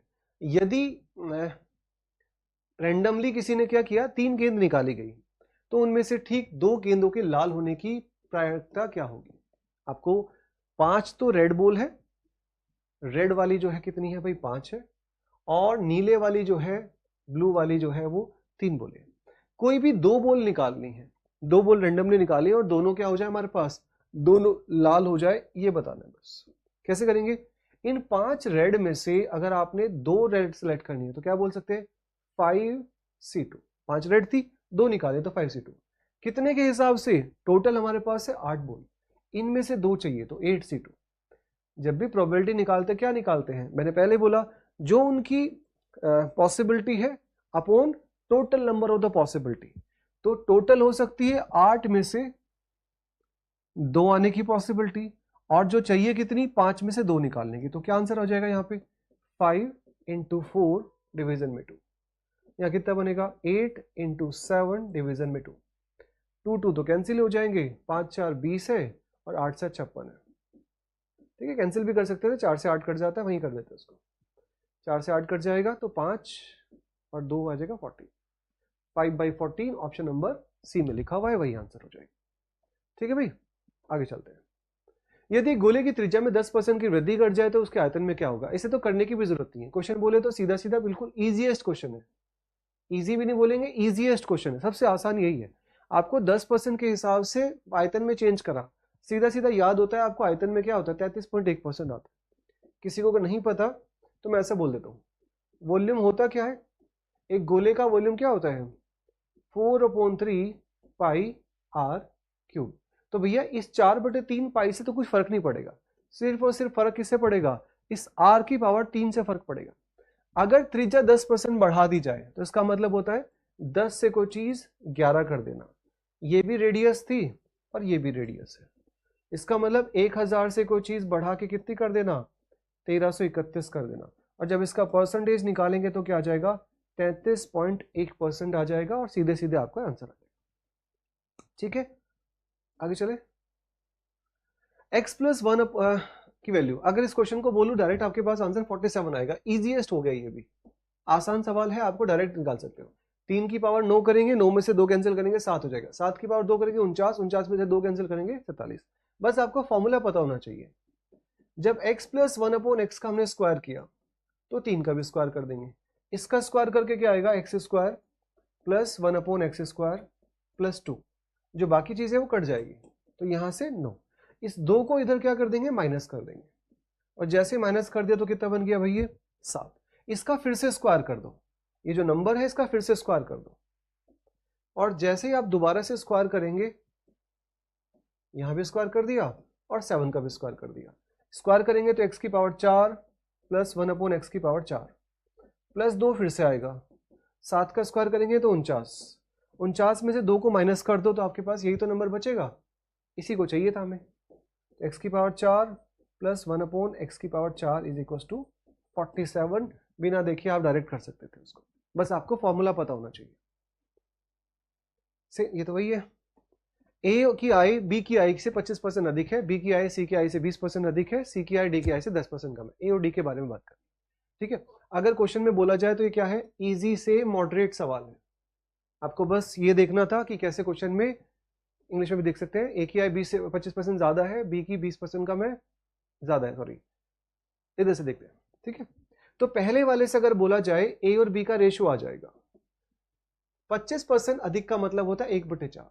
किसकी ज्यादा है, a की ज्यादा है, तो a की 4 से 1 ज्यादा कितनी हो जाएगी, ये 5 हो जाएगी, ये 4 हो जाएगी। b और c के बारे में अगली बात बोलेगी, क्या बोला गया, b की आय c की आय से 20% अधिक है। 20% का मतलब होता है 1/5। तो भैया अगर c की आय 5 है तो उसकी कितनी है, 6 है, तो 6:5। भाई इसके लिए आपको ये पता होना चाहिए कि कैसे हम रेशियो में कन्वर्ट करके लिखते हैं। अगर ये नहीं पता तो आप ऐसा लिख लीजिए, b और c के बारे में बात करें, बी की आय सी से 20% अधिक है, तो सी की अगर 100 है तो 20% ज्यादा कितनी होगी, 120 होगी। और हमें रेशियो लेना है, तो रेशियो क्या आ जाएगा, इनको काटा पीटी करके 6:5 बन जाएगा। बस मैं डायरेक्ट लिख रहा हूं उसको। अगली जो वैल्यू है सी की आय डी की आय से 10% कम है, तो सी और डी का रेशियो आने वाला है, कितना रेशियो आने वाला है, ये कम है कितनी, डी से 10%। अगर ये 100 है तो ये 90 है, तो 10 है तो 9 है। अब बस हमें किसकी वैल्यू चाहिए, हमें ए और डी के बारे में बात कर रही है। ए की आय डी की आय से कितनी परसेंट अधिक है, ए और डी की वैल्यू चाहिए। ए कौन सा होता है, स्टार्टिंग वाला, डी कौन सा होता है, लास्ट वाला। जब भी कभी ऐसी वैल्यू निकालनी है फर्स्ट और लास्ट, तो हम क्या करते हैं, जितने नंबर कटने वाले हैं उनको काट देते हैं। नहीं समझ आया तो ऐसा, ए के लिए ये सारा नंबर होता है 5 इंटू 6 इंटू 9, और हमें बी सी नहीं चाहिए, हमें सीधा सीधा डी चाहिए। डी क्या होता है, इन सबकी मल्टीप्लाई, 4 इंटू 5 इंटू 10। ये जो नंबर है आपस में कटने वाले, 5 से 5 कट जाएगा, यहाँ 6 और 4 भी आपस में कट सकते हैं 2 से, तो ये हो जाएगा हमारे पास कितना, 2 से काट दो इसको 27, और 2 से काटेंगे तो कितना हो जाएगा 20। अब यही बोला गया ए और डी के बारे में, ए की आय डी की आय से कितने परसेंट अधिक है। जब भी अधिक बोला गया तो पता चला अधिक कितनी है, 7। तो आपको पता चला परसेंटेज निकालते हुए 7 का परसेंटेज निकालना, किस आधार पे, डी के आधार पे, क्योंकि बोला ए वाली वैल्यू डी से कितना अधिक है, तो 7 अधिक है किससे, डी से, तो 20 के कंपैरिजन में निकालना है, और 7/20 की वैल्यू 35% होती है। आंसर निकाल देंगे यहां से, सीधा सीधा कैंसिल कर दे से, तो 35% आ जाएगा, जो कि हमारे पास ऑप्शन नंबर बी में लिखा हुआ है। ठीक है भाई, आगे चले, थोड़ा स्पीड मेंटेन करना पड़ेगा क्योंकि हमारे पास क्वेश्चन 80 है और हम अभी थोड़ा पीछे चल रहे हैं। 5 वर्ष पूर्व पी क्यू आर की आयु का औसत 25 वर्ष था, और 7 वर्ष पूर्व क्यू और आर की आयु का औसत 20 वर्ष है। पी की वर्तमान आयु बतानी है। देखिए आप ऐसा कर सकते हैं, अगर 5 साल पहले किसी की आयु का सम हमारे पास एवरेज 25 है, तो पी क्यू आर की प्रेजेंट एज बताओ कितनी होगी। पी क्यू आर की पहले तो इतनी, अगर तीनों का एवरेज 25 है तो सम कितना हो जाएगा 75। पता है ना ये चीज, तो average is equal to sum upon numbers. तो एवरेज पता है भाई कितना है, 25 है, कितने नंबर्स का, 3 का, तो सम निकालते हुए हम डायरेक्ट मल्टीप्लाई कर दे, 25 से 75। लेकिन ये किसका आया, ये इनकी 5 साल पहले की एज आई, 5 साल पहले पी की, 5 साल पहले क्यू की, 5 साल पहले आर की। अगर सबकी एज 5-5 साल पहले इतनी थी, टोटल कितना है 75। तो अगर आज प्रेजेंट में निकाले तो 5 इसकी निकाल लेते। आप अपनी एज को मान लो, आपकी एज 2 आदमियों की, आपकी और आपके भाई की एज, उनका मैंने वाला सम 40 है, ठीक है, आपका और आपके भाई का एज 5 साल पहले का सम 40 है। आज कितना हो जाएगा, 5 आपकी जुड़ जाएगी और 5 भाई की जुड़ जाएगी, तो 50 हो जाएगी, 40 प्लस 10, तो 5 प्लस 5 प्लस 5, तो 15 जोड़ देंगे इसमें, कितना हो जाएगा 90। 5 साल पहले सम 75 था, अभी 3 का सम कितना हो जाएगा 90 ईयर्स, ये हमने निकाला यहां से। 7 साल पहले किसी की एवरेज एज कितनी थी, क्यू और आर की, क्यू और आर की एवरेज एज कितनी थी 20, तो सम कितना हो जाएगा 40, एवरेज है 20, कितने लोगों का, 2 लोगों का, तो सम निकालते हुए क्या किया आपने, सीधा सीधा मल्टीप्लाई कर दिया, 20 और 20 कितना हो गया 40 हो गया। लेकिन ये 7 साल पहले, तो 7 अगर प्रेजेंट में आना है तो 7 साल इसके जुड़ जाएंगे, 7 इसके जुड़ जाएंगे, मतलब 14 ईयर को ऐड कर दो, और जैसे ऐड करेंगे तो कितना हो जाएगा 54 ईयर्स। बस आपसे पी की एज पूछी है, तो अब क्या निकालना था इसको, इसमें से इसकी एज माइनस कर दो तो पी बचेगा 90 माइनस 54, यहां से 6 आ जाएगा और यहां 6 कैंसिल करेंगे तो 3 आ जाएगा। 36 लिखा है ऑप्शन नंबर ई में। आ रही बात समझ, क्वेश्चन में आपको जो चीज गिवन होती है उसको प्रेजेंट पे लेके आगे हम लोग, बस वर्तमान में क्या उम्र होगी वो निकाला आपने। आया कि नहीं आया भाई, 25 एज है, एवरेज है ना, औसत आयु है, हिंदी में भी देखना चाहे, औसत आयु कितनी है 25 है पी क्यू आर की, लेकिन 5 साल पहले, पहले तो 25 के बेसिस पे बोला 75, औसत 25 है तो सम कितना हो गया 75, और 5 साल पहले था तो अभी कितना हो गया 5 5 5, 15 को जोड़ दिया तो 90 हो गया, तो वहां से 90 आ गया। यहां से पता चला 20 साल तो औसत है, तो अभी का कितना हो गया 40 हो गया सम, लेकिन ये 7 साल पहले का, तो 7 साल प्लस 7 साल 14 साल और जोड़ दिया तो 54 हो गया, 54 को माइनस कर दिया इसमें से, तो कितना बच गया, पी की एज बच गई, क्योंकि ये पी क्यू आर की थी और ये क्यू आर की थी, इसमें से इसको माइनस कर दिया 36 आ गया। दिस इज इजी क्वेश्चन, आपको आना चाहिए और एग्जाम में भी आपको करके आना चाहिए। ठीक है, सब करके आएंगे, आपको भी आना चाहिए। आगे देखते हैं क्वेश्चन में। अगर बात करें, 3 अंकीय संख्या है, n का विचार करें, यदि n के संख्याओं का योग n में घटाया जाए तो परिणाम क्या होगा, विभाज्य संख्या होगी। क्वेश्चन को अगर मैं बोलूं तो ये क्वेश्चन आपके पास मॉडरेट से डिफिकल्ट है। ठीक है, मॉडरेट से डिफिकल्ट कैटेगरी में आएगा। इंग्लिश में देख लेते हैं। एक 3 डिजिट का नंबर है जिसको हमने n बोल दिया। If the sum of the digit of n is subtracted from n, अगर जो डिजिट का सम है उसे n से हटा दिया जाए, ठीक है, उसमें से माइनस कर दिया जाए, resulting number is always divisible by, जो रिजल्टिंग नंबर बचेगा वो किस से डिविजिबल होगा। आपको इसके लिए कॉन्सेप्ट पता होना चाहिए, कॉन्सेप्ट की कहानी आपको पता होगी तभी आप इस क्वेश्चन को कर पाएंगे। एक 3 डिजिट का नंबर है, if the sum of the digit of n is subtracted from this number, ठीक है। अगर मैंने एक नंबर बोला, ऐसे लिख लेते हैं उसको ABC। इसको लिखते कैसे हैं, 100A plus 10B plus C। ये जो नंबर है 3 डिजिट का, मैंने इस तरीके से इसको लिख दिया ABC। कह रहा है इसमें से क्या घटा दे, sum of the digit of n। इसी नंबर की जो डिजिट की सम है, मतलब जो A plus B plus C, इनको माइनस कर देते हैं। A plus B plus C, इनको क्या कर देते हैं, इसमें से माइनस कर देते हैं। जैसे ही माइनस करेंगे तो क्या आ जाएगा भाई, resulting number is always divisible by, जो रिजल्टिंग नंबर बचेगा वो किससे डिविजिबल होगा। तो आपको पता चला भाई, यहां से 100A में से 1 जाएगा तो 99A बच जाएगा, 10B में से 1 भी जाएगा तो कितना बचेगा, 9B बच जाएगा, और प्लस के C में से माइनस का C जाएगा तो आपके पास क्या बचेगा, वो खत्म हो जाएगा। अब यहां से समझ आया कि इन दोनों के बीच में से 9 कॉमन आ सकता है, तो यहां बचेगा 11A, यहां बचेगा आपके पास सिर्फ B। तो नंबर किसका मल्टीपल हो गया, वही आंसर हो गया आपका बी ऑप्शन, 9 का मल्टीपल हो गया। इसका मतलब जो भी नंबर बनने वाला है वो हमेशा किससे डिवाइड हो जाएगा। अगर कोई नंबर 9 का मल्टीपल है, जैसे 9 इंटू 2 कर दिया मैंने, 18 हो गया, 9 इंटू 3 27, तो ये नंबर हमेशा 9 से कटेंगे ना, क्योंकि मल्टीपल है उसके। तो सेम चीज यहाँ पे 9 अगर मल्टीप्लाई पे आ रहा है तो ये नंबर हमेशा किससे कटेगा, ये जो नंबर हमने बनाया, ये नंबर हमेशा 9 से डिवाइड होगा, वही हमारा आंसर हो गया ऑप्शन नंबर बी। ठीक है भाई, नेक्स्ट देखते हैं। दिल्ली के अक्षरों को कितने तरीके से विभाजित किया जाए, व्यवस्थित किया जाए, ताकि जो वोवल्स है उनको इवन प्लेस पर न आए। अब देखो क्या है, दिल्ली में पहले तो ये निकालो कि भैया इसके अंदर जो है वोवल्स कौन कौन से, ई और आई। ये जो ई और आई है, इसके अलावा कॉन्सोनेंट क्या बचा, डी बचा, एल बचा और एच बचा। अब इन 5 नंबर्स को, 5 डिजिट को इस तरीके से रखना है। ये नंबर हमारे पास 1 है, ये दूसरा प्लेस है, तीसरा प्लेस है, चौथा प्लेस है, 5वां प्लेस है। क्वेश्चन को बोलूं तो मैं मॉडरेट कैटेगरी का क्वेश्चन है, अगर आपने कर रखा है तो आपको इजी भी लग सकता है, अदरवाइज इसका आपको लॉजिक पता होगा तभी कर पाओगे।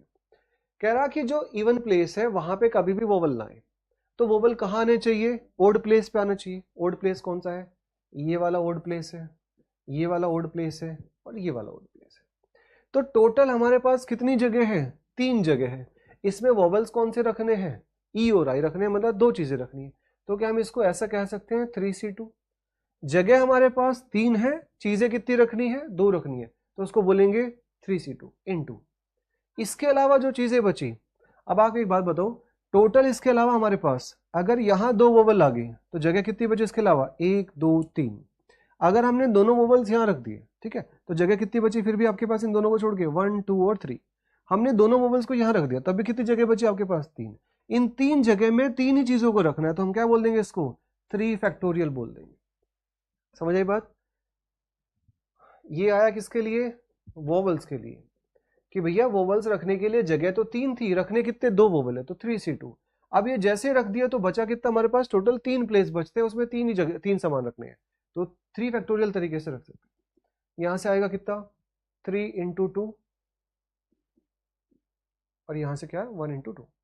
ठीक लिखा, 3C2 इंटू 3 फैक्टोरियल। ठीक है, तो ये लिखना आता है आपको, 3C2 इधर से आपके पास आ जाएगा। एनसीआर का फॉर्मूला पता है आपको, एनसीआर, तो क्या आता है, एन फैक्टोरियल अपॉन यहां से एन माइनस आर फैक्टोरियल, और इधर से आर फैक्टोरियल। ठीक है, तो अगर कहीं 3C2 लिखना है तो 3C2, तो अब क्या लिख सकते हैं, 3 फैक्टोरियल, इन दोनों को माइनस करेंगे, 3 - 2 मतलब 1 फैक्टोरियल, और यहां से आपके पास सीधा r फैक्टोरियल मतलब 2 फैक्टोरियल।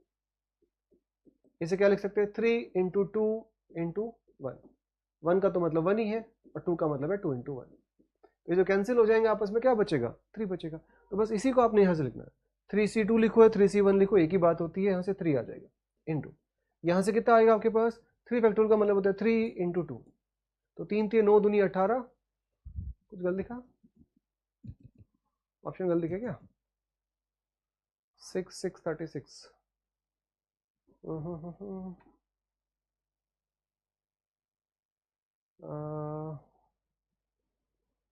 दिस इज 3, दोनों में से माइनस किया तो 2 फैक्टोरियल,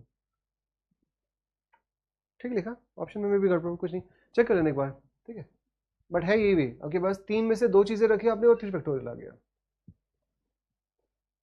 नेक्स्ट चलते हैं, एक्स वाई जेड जो है जिसमें कॉन्जिक्यूटिव इंटीजर्स है, जिसमें हमारे पास बोला गया एक्स वाई जेड का औसत जो है वो y है, z और x की वैल्यू जो है 2 है। क्वेश्चन को अगर मैं बोलूं तो क्या है, ये दिखने में लग रहा है कि मॉडरेट से डिफिकल्ट कैटेगरी का क्वेश्चन है, मतलब इजी तो नहीं दिख रहा क्योंकि आपको इसका कॉन्सेप्ट पता होना चाहिए।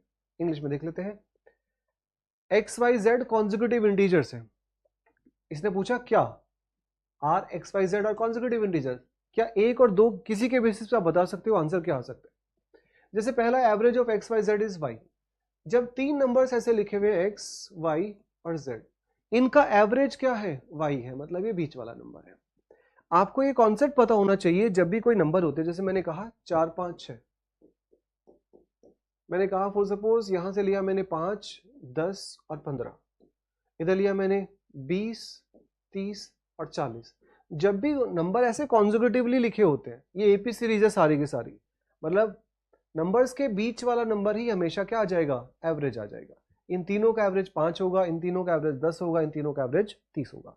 ये तो हम कह सकते हैं कि जब नंबर्स कॉन्जिक्यूटिवली लिखे होते हैं, जब नंबर्स 3 है हमारे पास एक्स वाई जेड, उनका नंबर हमारे पास y है, तो यहां से हम ये बोल सकते हैं हो सकता है वो नंबर कॉन्जिक्यूटिव हो, लेकिन आपको ये भी समझना है कि ये नंबर कॉन्जिक्यूटिव नहीं है, एपी सीरीज के तो है नंबर, लेकिन ये सारे के सारे क्या है, कॉन्जिक्यूटिव क्रमागत तरीके से नहीं लिखे गए हैं। तो पहली बात से क्या आप आंसर कर पा रहे क्या, इसने कहा X Y Z consecutive integers है, इस बेसिस पे तो हम कह सकते हैं कॉन्जिक्यूटिव इंटीजर्स है, लेकिन क्या इस बेसिस पे कह सकते हैं हम लोग कि ये क्रमागत इंटीजर्स है, तो मतलब पहले स्टेटमेंट के बेस पे तो आंसर नहीं आ सकता। दूसरा क्या है, जेड में से अगर x को माइनस करें तो 2 बचे, जेड क्या है, एक्स वाई जेड, ये 3 नंबर है, अगर हम इन दोनों को माइनस करें तो हमारे पास कितना आना चाहिए, इनका डिफरेंस 2 आना चाहिए।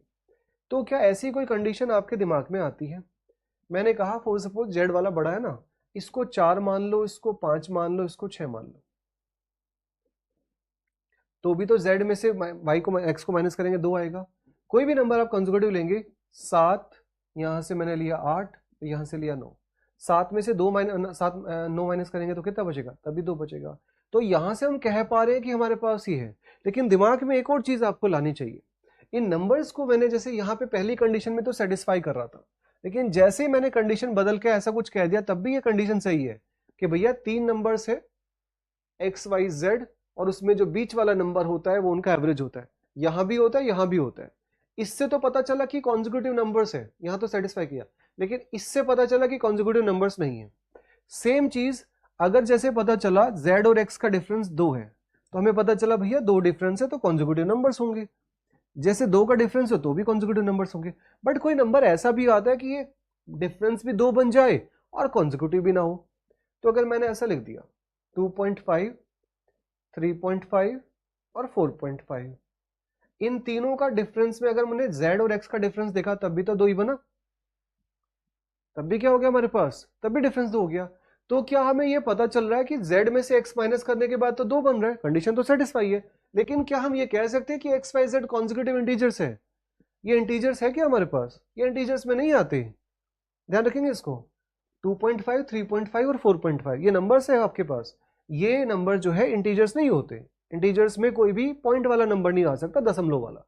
तो इन दोनों में से हम कंडीशन से कह सकते हैं कि इस कंडीशन में नहीं बना ना इस कंडीशन से बना, तो दोनों कंडीशन मिलाने के बाद भी नहीं बना सकते, मतलब together are not sufficient to answer this question.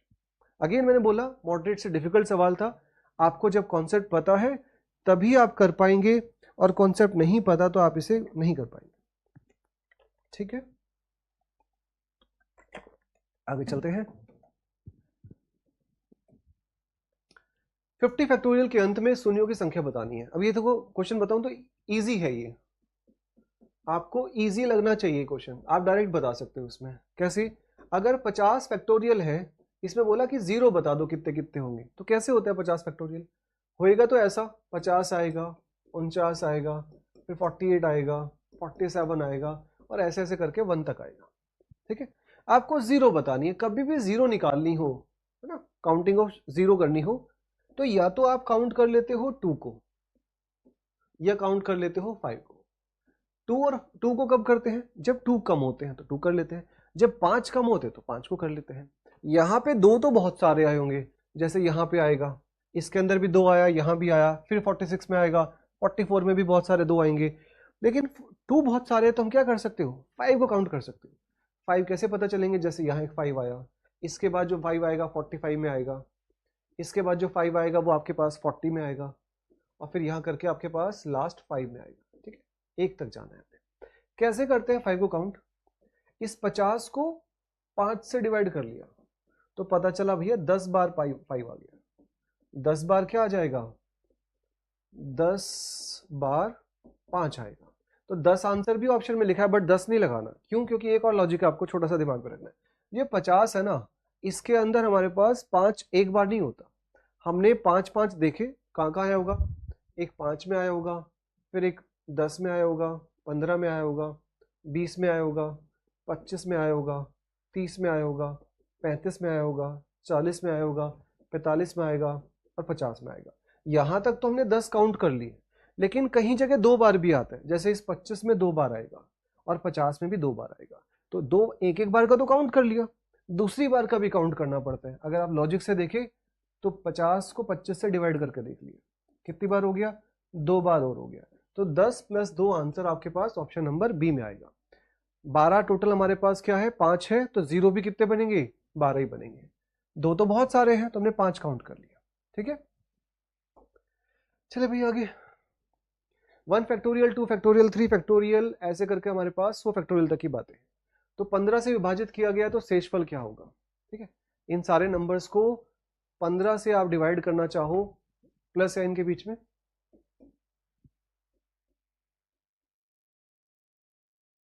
So factorial, तो क्या आंसर आना चाहिए हमारे पास? बताओ कैसे करेंगे? किसी भी नंबर को आपने फैक्टोरियल के हिसाब से 15 से डिवाइड करके देखना है कि कैसे आपके पास नंबर बन सकता है।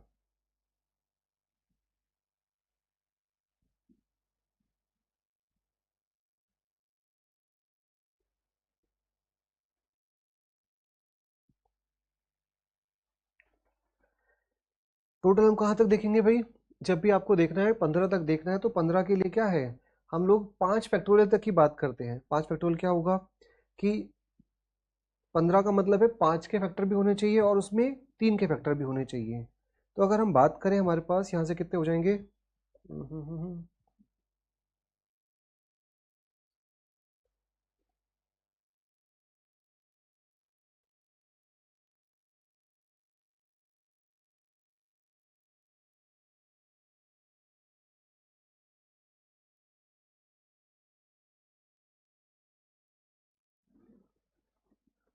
जैसे हमारे पास क्वेश्चन में अगर मैंने बोला यहाँ पे 1 फैक्टोरियल है, 1 है, अगेन दिस इज मॉडरेट से डिफिकल्ट भाई, आपको अगर पता है तो सही कर पाओगे, नहीं तो फिर दिक्कत आएगी। 3 फैक्टोरियल, 4 फैक्टोरियल, 5 फैक्टोरियल, और आगे आगे करके ऐसे बहुत सारे आपको आगे 100 तक। अब मुझे बताओ कि 15 से डिवाइड कर रहे हैं, 15 से डिवाइड कर रहे हैं मतलब अगर मैंने इसे बोला, यहाँ पे देखो 5 फैक्टोरियल का मतलब क्या होता है? यहाँ होता है 5 × 3 × 2 × 1, यही होता है। तो 15 आ गया यहाँ पे हमारे पास। इसका मतलब ये नंबर पूरा का पूरा क्या है? 15 से डिवाइड हो जाएगा। इसके बाद अगर आप 6 फैक्टोरियल भी देखोगे तो उसके अंदर भी 6 आएगा, 4 भी आएगा, यहाँ पे 4 भी आएगा और 5 भी आएगा। तो 5 × 3 15 बन गया। जैसे आगे 6 फैक्टोरियल लेगा, 6 आएगा, 5 आएगा, 4 आएगा, 3 आएगा, 2 आएगा, 1 आएगा। तो यहाँ भी तो 15 बन गया। अगर कोई नंबर में मल्टीपल 15 है तो 15 से पूरा डिवाइड हो जाएगा। इसका मतलब यहाँ से हमें सिर्फ और सिर्फ कहाँ तक देखना है? इस 5 फैक्टोरियल के बाद तो सारे के सारे डिवाइड हो जाएंगे, इसमें तो हमें काम नहीं करना, हमें सिर्फ और सिर्फ इसका काम। इसको देख लो आप, यहाँ से 1 बनेगा, यहाँ से 2 बनेगा, यहाँ 6 बनेगा, और यहाँ से 6 इंटू 4 कितना होगा, 24 हो जाएगा। सम कर लेते हैं इसका, 24 36 2 32 और 33, टोटल हो गया 33। अब इस 33 के हिसाब से आपने देखना है, इस 33 में अगर आप देखिए कितना हमारे पास, किसको देखना है, व्हाट इज द रिमाइंडर। अगर हमारा डिवाइड किया जाए किससे, 15 से डिवाइड किया जाए, तो 33 को डिवाइड करके देख लो 15 से, 15 दूनी 30 हो जाता है, रिमाइंडर कितना बचता है 3, और वही हमारा आंसर हो जाएगा। बाकी आगे के सारे नंबर्स तो क्या हो रहे हैं, सारे के सारे 15 से डिवाइड हो रहे हैं, तो उसका मतलब वहां तो कोई रिमाइंडर नहीं बचने वाला, सिर्फ और सिर्फ रिमाइंडर इनसे ही बचने वाला। इन सब का हमने सम देखा, 33 आया, 33 को 15 से डिवाइड करके देखा, तो आपके पास 3 बचा, वही आंसर हो गया। अंक है 0 1 2 4, इसका उपयोग करके बिना रिपीटिशन के ऐसी कितनी 4 अंक की संख्या बनाया जाए जो 4 से विभाज्य। Again this question is moderate to difficult, अगर आप करना चाहे तो स्टार्टिंग से नहीं करना, आपको उसको बाद में करना है। We will also discuss it last में, ठीक है। एक परीक्षा के एक उम्मीदवार को प्रत्येक सही अंक के लिए 4 अंक मिले और गलत अंक के लिए 1 अंक मिले। अगर क्वेश्चन में बात करें तो ये क्या हो जाएगा, ये मॉडरेट से इजी से मॉडरेट हो जाएगा। इजी क्वेश्चन है वैसे, मॉडरेट उनके लिए जिन्होंने नहीं कर रखा पहले से। तो क्या मतलब हुआ इसका, अगर देखो क्वेश्चन करना हो तो डायरेक्ट मैं इसको लिखूं, कितनी कुछ लिखने की चीजें हैं इसमें, 60 अंक है ना इसमें, और कितने सही करे इसने, 1 अंक काटा गया, 4 मिले, तो 240 होगी, माइनस का 60 240, इसको नंबर कितने मिले, 130 मिले। अगर मैं इस क्वेश्चन को करना चाहूँ तो इतनी सी चीजें हैं, आपको लिखने के लिए यहाँ से कितना हो जाएगा 190, इसको माइनस करेंगे तो 110, रेशो आ जाएगा 11:19। नंबर टोटल हमारे पास कितने हैं, टोटल क्वेश्चन 60 है, तो 20 और 30 डबल कर रखा है उसका। क्या पूछा उसने, सही वाले पूछे, आंसर बी आ जाएगा। क्या किया मैंने, ये है सारे के सारे जो है रॉन्ग हो जाए, है ना, अगर सारे क्वेश्चन गलत हो जाए। ये कौन से हैं, अगर सारे क्वेश्चन सही हो जाए। 60 क्वेश्चन किए, सारे के सारे गलत हो जाए, ये वही क्वेश्चन है जो हेड और लेग का होता है, कि भाई किसी के हेड काउंट करते तो इतने आते हैं, लेग काउंट करते तो इतने आते हैं। मैंने कहा सारे गलत हो जाए, तो 60 है तो माइनस का 60 आ जाएगा, 60 के 60 सही हो जाते तो कितने आ जाता, एक क्वेश्चन पे 4 नंबर मिल रहे थे, तो 60 इंटू 4 कर देंगे तो 240 हो जाते, लेकिन उसको रियल में नंबर कितने मिले, 130। यहां से आपने लगा दिया इसमें, इसके बीच में डिफरेंस, 130 में से जब 60 माइनस करेंगे तो 190 हो जाएगा, है ना, 130 माइनस माइनस 60, तो माइनस माइनस प्लस हो जाता है, तो यहां से बचेगा 190, 240 में से माइनस करेंगे तो 110, इसका रेशियो क्या आएगा, 11:19। 11:19 का मतलब हो गया टोटल क्वेश्चन हमारे पास कितने हो गए, 30x। इस 30x की वैल्यू क्या दे रखी है आपको, 60 क्वेश्चन। जैसे ही पता चला तो x की वैल्यू क्या हो जाएगी, 2 क्वेश्चन। अब जो पूछा उसका आंसर कर दो, सही वाले निकाले हैं तो 19x की वैल्यू निकाल दो, 19 इंटू 2 करेंगे तो 38 हो गए, गलत पूछे होते तो 11 दूनी 2 कर देते, 22 क्वेश्चन हो जाते। ठीक है भाई, आसान था, आपको आना चाहिए वाला। क्वेश्चन में बोला गया है n की वैल्यू ऐसी कुछ है, इसमें पूछा गया परफेक्ट स्क्वायर कितने होंगे। Again this is an moderate to difficult, moderate ही बोल देते हैं इसको, क्यों, क्योंकि हमारे पास यहां भी कॉन्सेप्ट आपको पता होना चाहिए। क्या पता होना चाहिए, डिविजर्स क्या होते हैं और परफेक्ट स्क्वायर क्या होता है, कितने भाजक जो है डिविजर पूर्ण वर्ग जो है परफेक्ट स्क्वायर होंगे। अब देखो कॉन्सेप्ट क्या है इसका, इंग्लिश में देख लो आप इसको, how many divisors in the numbers, एक ऐसा नंबर है, इसके अंदर ऐसे कितने डिविजर है जो कि परफेक्ट स्क्वायर होंगे। अब कॉन्सेप्ट क्या होता है कि परफेक्ट स्क्वायर नंबर, कोई भी परफेक्ट स्क्वायर आप नंबर लोगे, उसके जो मल्टीपल होते हैं हम सिर्फ और सिर्फ इवन मल्टीपल लेते हैं। क्या मतलब होता है इसका, जैसे ये जो नंबर है 2 की पावर 3, इसके मल्टीपल पहले फैक्टर देखते हैं, क्या हो सकते हैं फैक्टर, पता है आपको, जैसे या तो 2 की पावर 0 हो जाएगा, 2 की पावर 1 हो जाएगा, 2 की पावर 2 हो जाएगा, 2 की पावर 3 तक लेना है। जैसे 3 की पावर 4 तक लेना है तो क्या क्या फैक्टर हो सकते हैं, 3 की पावर 0, 3 की पावर 1, 3 की पावर 2, 3 की पावर 3 और 3 की पावर 4 तक लेना है। जैसे 5 की पावर 2 तक लेना है तो क्या क्या फैक्टर हो जाएंगे इसके, 5 की पावर 0, 5 की पावर 1 और 5 की पावर 2। आपने जो नंबर्स लेना है उसको क्या बनाना है, एक परफेक्ट स्क्वायर नंबर बनाना है। तो नंबर सिर्फ और सिर्फ कौन से ले सकते हैं, जो इवन नंबर्स है, जैसे 2 की पावर 0 और 2 की पावर 2, ये दोनों कंसिडर कर सकते हैं। 3 की पावर 0, 3 की पावर 2 और 3 की पावर 4, सिर्फ इन्हीं से क्या बनेगा, परफेक्ट स्क्वायर बनेगा। 2 की पावर 0, 2 की पावर 2। अब आपको पता चला यहाँ से 2 पॉसिबिलिटी बनी, यहाँ से कितनी बनी, 3 पॉसिबिलिटी बनी, और यहाँ से कितने बनी हमारे पास, 2 बने। अगर आंसर करना है तो क्या हो जाएगा, इन सबका मल्टीपल हो जाएगा बस, 3 इंटू 2 इंटू 2, तो 6 दूनी 12, आंसर ऑप्शन नंबर सी हो जाएगा। मैं अगेन आपको मॉडरेट बताया ताकि आपको कॉन्सेप्ट अगर नहीं पता तो दिक्कत आएगी, अदरवाइज आपको इसमें जो है यही देखना है, परफेक्ट स्क्वायर के लिए पता होना चाहिए कि पॉजिटिव नंबर्स लेते हैं तभी आ सकते हैं, मतलब इवन नंबर से आएगा। एक कक्षा है जिसमें 60% लड़के हैं, बाकी जो है लड़कियां हैं, 30% लड़के और 20% लड़कियां हैं। इस क्वेश्चन में थोड़ा सा एरर है यहाँ पे, मैं जब देख रहा था इसको, यहाँ पे 132 नहीं होगा, 148 लिखा हुआ है। ठीक है, एक कक्षा में 60% लड़के हैं, बाकी लड़कियां हैं। अगर क्वेश्चन में बोलूं तो ये मॉडरेट सवाल है, इजी जो मॉडरेट है, इजी बोलेंगे इसको क्योंकि इसमें ज्यादा कुछ है नहीं ऐसा। 60% लड़के हैं तो 60% बॉयज हो गए, गर्ल्स कितनी बची, 40% बची, तो हमने 40% जो है लड़कियां कर लिया। अब 30% लड़के और 20% लड़कियां उत्तीर्ण हो गए। लड़कों के जो नंबर्स है उसमें से 30%, इसका 30% पास हो गया, तो 36 18 पास हो गए। बचा हुआ 70% फेल हो गए होंगे, 30% पास हुए तो 7 6 42, 42 क्या हुए होंगे, फेल हुए होंगे। जो लड़कियां हैं उसके अंदर भी ऐसा कुछ हुआ, लड़कियों में से कितना हुआ, 20% पास हुई है, तो इसका 20% निकाल लेंगे, 4 दूनी 8 आ जाएगा, 20 पास हो जाएंगे। तो बचा हुआ 80% क्या हुआ होगा, फेल हुआ होगा, 8 इंटू 4 करेंगे तो 32 हो जाएगा। ये नंबर्स कौन कौन से है भाई, ये पास वाला है लड़कों का, ये लड़कियों का पास वाला है, ये लड़कों का फेल वाला है, ये लड़कियों का फेल वाला है। ठीक है, जो पूछा उसका आंसर कर दो। छात्रों की कुल संख्या बतानी है, जो टोटल फेल होने वाले लोग हैं उनकी वैल्यू दे रखी है। टोटल फेल होने वाले कितने हो गए हमारे पास, 42 प्लस 32, 42 प्लस 32, ये हमारे पास फेल हुए हैं। इसी की वैल्यू क्या दे रखी है, 148 दे रखी है, 2 2 4 4 3 7, 74 की वैल्यू 148 है, डबल है जस्ट इसका, तो आंसर भी क्या हो जाएगा, हमने कितने माने थे, 100 लोग, तो डबल कितने हो जाएंगे, टोटल 200 लोग हो जाएंगे। ठीक है, क्वेश्चन में थोड़ा सा टाइपिंग एरर था, अब यहाँ पे 148 कर लीजिएगा, आंसर सही हो जाएगा आपका। ठीक है भाई, आगे चलते हैं। दो संख्याओं का HCF दे रखा है 12, उनका योग 120 है, संख्याओं के कितने जोड़े बन सकते हैं। अगेन अगर इस क्वेश्चन को बोले तो इजी से मॉडरेट है, इजी से मॉडरेट के बीच में कैटेगरी में आएगा, और यहीं से आपको जो है ये समझना है कि इसका HCF अगर 12 है तो उनका योग क्या है, 120 है। कैसे बना सकते हैं भाई, दो नंबर है हमारे पास,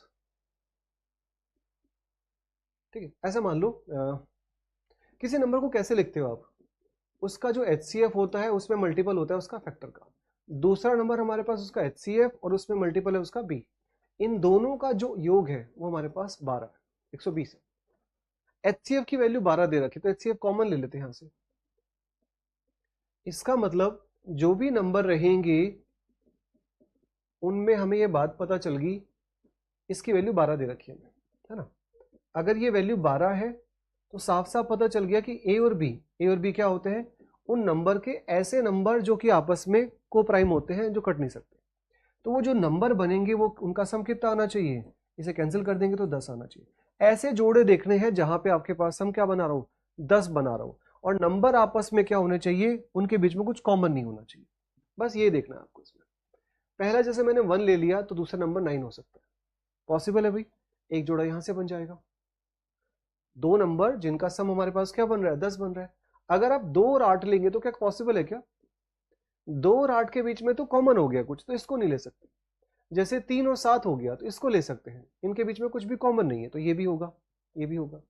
और क्या ले सकते हैं भाई, यहां से आप लोग 4 और 6 ले सकते हैं क्या, नहीं ले सकते। 5 और 5 ले सकते हैं क्या भाई, 5 और 5 बिल्कुल कॉमन हो जाएगा, उसमें कुछ पॉसिबल नहीं है। तो मतलब हमारे पास पॉसिबल कितने बने हैं, अगर इसको देखेंगे तो इसके साथ ये अपने आप ही कंसीडर हो जाएगा, है ना, इसको नहीं लेंगे फिर, ये ऑलरेडी हमने ले लिया यहाँ से, ये है तो ऑलरेडी हमारे पास 7 3 वाला पेयर ऑलरेडी आ गया, तो 2 ही पॉसिबल है, तो 2 आंसर आ जाएगा। आपको HCF LCM का कॉन्सेप्ट पता होगा तब आप इसे कर पाएंगे, अदरवाइज आपके लिए मुश्किल हो जाएगा। एक बक्सा है जिसमें लाल 5 लाल है, कितनी है, रेड के लिए थोड़ा मिस हो गया यहाँ पे, इधर देखते हैं, 4 रेड है। ठीक है, एक बक्से में 4 रेड बॉल है और 5 जो है नीली बॉल है, 6 जो है हरी बॉल है। आपसे बोला गया कि इसको रैंडमली 2 गेंद हमने निकाली, इस बात की प्रायिकता कितनी गेंदें 1 रन की होगी। कैसे निकाल सकते हैं, 4 तो है रेड, 5 है ब्लू और 6 बॉल क्या है हमारे पास, ग्रीन है ना, हरी बॉल है। आपको क्या निकालना है, 2 गेंद निकालनी है। इस बात को बताना है कि दोनों गेंदें एक ही रंग की होगी। कैसे हो सकता है भाई, हो सकता है ये चारों में से दोनों की दोनों बॉलें रेड हो जाए। इन 5 ब्लू बॉलों में से हो सकता है 5 की 5 बॉलें जो है, 5 बॉलों में से क्या सीखे इसके बाद, थोड़ा ज्यादा टाइम लग रहा है इसमें ना। नहीं नहीं हाँ, नहीं, जैसे आप कितना टाइम में 50 तक हो जाएगा आपका, तो पॉज ले लेना। 31 हुए।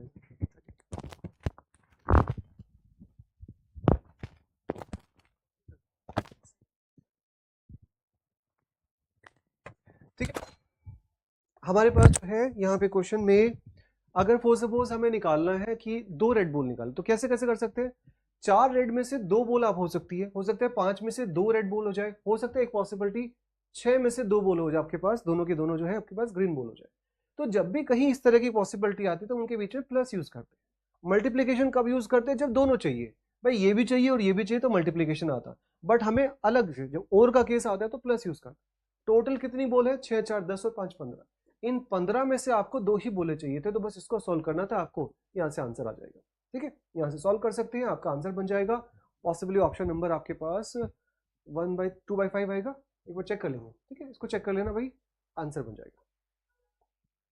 नेक्स्ट क्वेश्चन में एन की वैल्यू कुछ ऐसा लिखा हुआ है 1 2 ऐसे करके। एक ऐसी संख्या बतानी है जो 1 से 40 तक की संख्याओं के बीच में एन को 8 से विभाजित किया जाए। ये अगेन क्वेश्चन बोलो तो बहुत इजी वाला क्वेश्चन है। इजी कैसे हुआ, इस क्वेश्चन में बस आपको ये बताना है कि 8 से डिवाइड करने के बाद क्या शेषफल बचता है। किसी नंबर की मैंने अभी बताई थी 8 से डिविजिबिलिटी कैसे देखते हैं। जैसे कोई नंबर लिखा है 2 3 4 5 6 7 और 2। लास्ट नंबर अगर 2 से कट रहा है तो 2 से डिवाइड होगा। लास्ट के 2 नंबर अगर 4 से डिवाइड हो रहे हैं तो 4 से डिवाइड होगा। लास्ट के अगर 3 नंबर 8 से डिवाइड हो रहे हैं तो नंबर 8 से डिविजिबल होता है। तो यही सेम चीज आपको यहाँ पे देखनी थी। लास्ट नंबर क्या आएगा, इससे पहले 39 आएगा, 3940। आपको सिर्फ और सिर्फ लास्ट के 3 डिजिट देखने हैं। तो आप 940 को डिवाइड करके देख लो, किससे, 8 से। 8 से गया एक बार, यहाँ पे 1 बचेगा, 4 8 से गया एक बार, 6 बचेगा 0, 8 6 48, 8 7 56, 56 आ जाएगा और बचेगा रिमाइंडर कितना, 4। 4 का मतलब इज रिमाइंडर इज 4 आ जाएगा। ठीक है, इस तरीके से आंसर इज 4। नेक्स्ट देखते हैं, ये हमने देख लिया। पी और क्यू प्राइम नंबर से, पी एंड क्यू का जो सम है वो 101 है, तो पी क्यू का मान बताना है। ठीक है, पी और क्यू दो प्राइम नंबर से, ऐसे कोई नंबर जिनका हमारे पास, ठीक है, दो ऐसे नंबर है प्राइम नंबर है, उनको जोड़ने के बाद क्या बन रहा है, 101 बन रहा है। आपसे बोला पी क्यू की वैल्यू क्या, दोनों के मल्टीप्लाई की वैल्यू क्या होगी। आंसर ऐसा होगा नॉट पॉसिबल, इसको पॉसिबल हो ही नहीं सकता। जैसे मैंने कहा दो नंबर, कोई भी प्राइम नंबर आप ले लो, उसमें यहां से उनका सम कितना बनाना है, 101 बनाना है।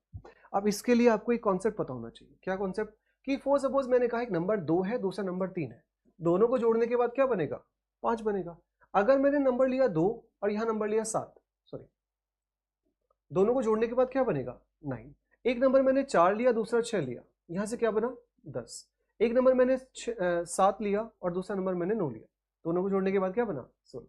आपको ये चीज देखनी है, ये जो नंबर हमारे पास बन रहे हैं ये इवन नंबर बना, कब बना, जब मैंने एक ओड नंबर लिया और ओड नंबर लिया। दोनों ओड नंबर लेने के बाद क्या बनेगा, हमेशा इवन नंबर बनेगा। ये एक इवन नंबर लिया, ये एक इवन नंबर लिया, इन दोनों को जोड़ने के बाद हमेशा क्या बनेगा, एक इवन नंबर बनेगा। ओड नंबर बनाने के लिए सिर्फ एक ही कंडीशन होती है कि एक नंबर ओड हो जाए और दूसरा नंबर इवन हो जाए। एक नंबर इवन हो जाए और दूसरा नंबर ओड हो जाए।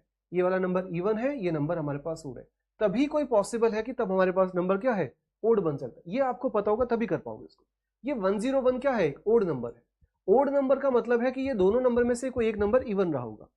इवन नंबर भी रखना है, उसको प्राइम भी बनाना है, अभाज्य संख्या बनानी है, तो ऐसा नंबर सिर्फ एक ही होता है, 2। तो इसका मतलब p की वैल्यू 2 रही होगी। अगर p की वैल्यू 2 रही होगी तो हम क्या ऐसा कह सकते हैं कि भैया p प्लस q मिलाने के बाद 101 हो गया और q की वैल्यू क्या बची हमारे पास, 99 होगी। क्या 99 कोई पॉसिबल है हमारे पास प्राइम नंबर, इसका मतलब यहां ये चीज हमारे पास पॉसिबल ही नहीं हो सकती। आंसर ऑप्शन नंबर डी हो जाएगा। ठीक है भाई, एक व्यक्ति को बोला गया है 5 किलोमीटर प्रति घंटे। ये क्वेश्चन आपके पास इजी है, अगर एग्जाम में करना हो तो कितनी बातें लिखनी है मैं लिख देता हूं उसको डायरेक्ट। ठीक है, ये 5 की स्पीड से जा रहा है, 6 की स्पीड से जा रहा है, डिफरेंस हो गया 1 का, और यहां से 6 और 2 8, 8 की वैल्यू 60। अगर क्वेश्चन को इतना करेंगे यहाँ से 10 आएगा, ठीक है, 10 को करेंगे है ना, 6 से जाएगा 10 और 40, 4 आ जाएगा, 4 किलोमीटर इसकी आंसर आ जाएगा। आपको बस क्या पता होना चाहिए, एक छोटा सा फॉर्मूला पता होना चाहिए कि जब डिस्टेंस ऐसे निकालनी हो तो दोनों स्पीड का मल्टीप्लाई कर देते हैं, फिर दोनों स्पीड का हम डिफरेंस ले लेते हैं, और यहां क्या होता है, डिफरेंस ऑफ टाइम।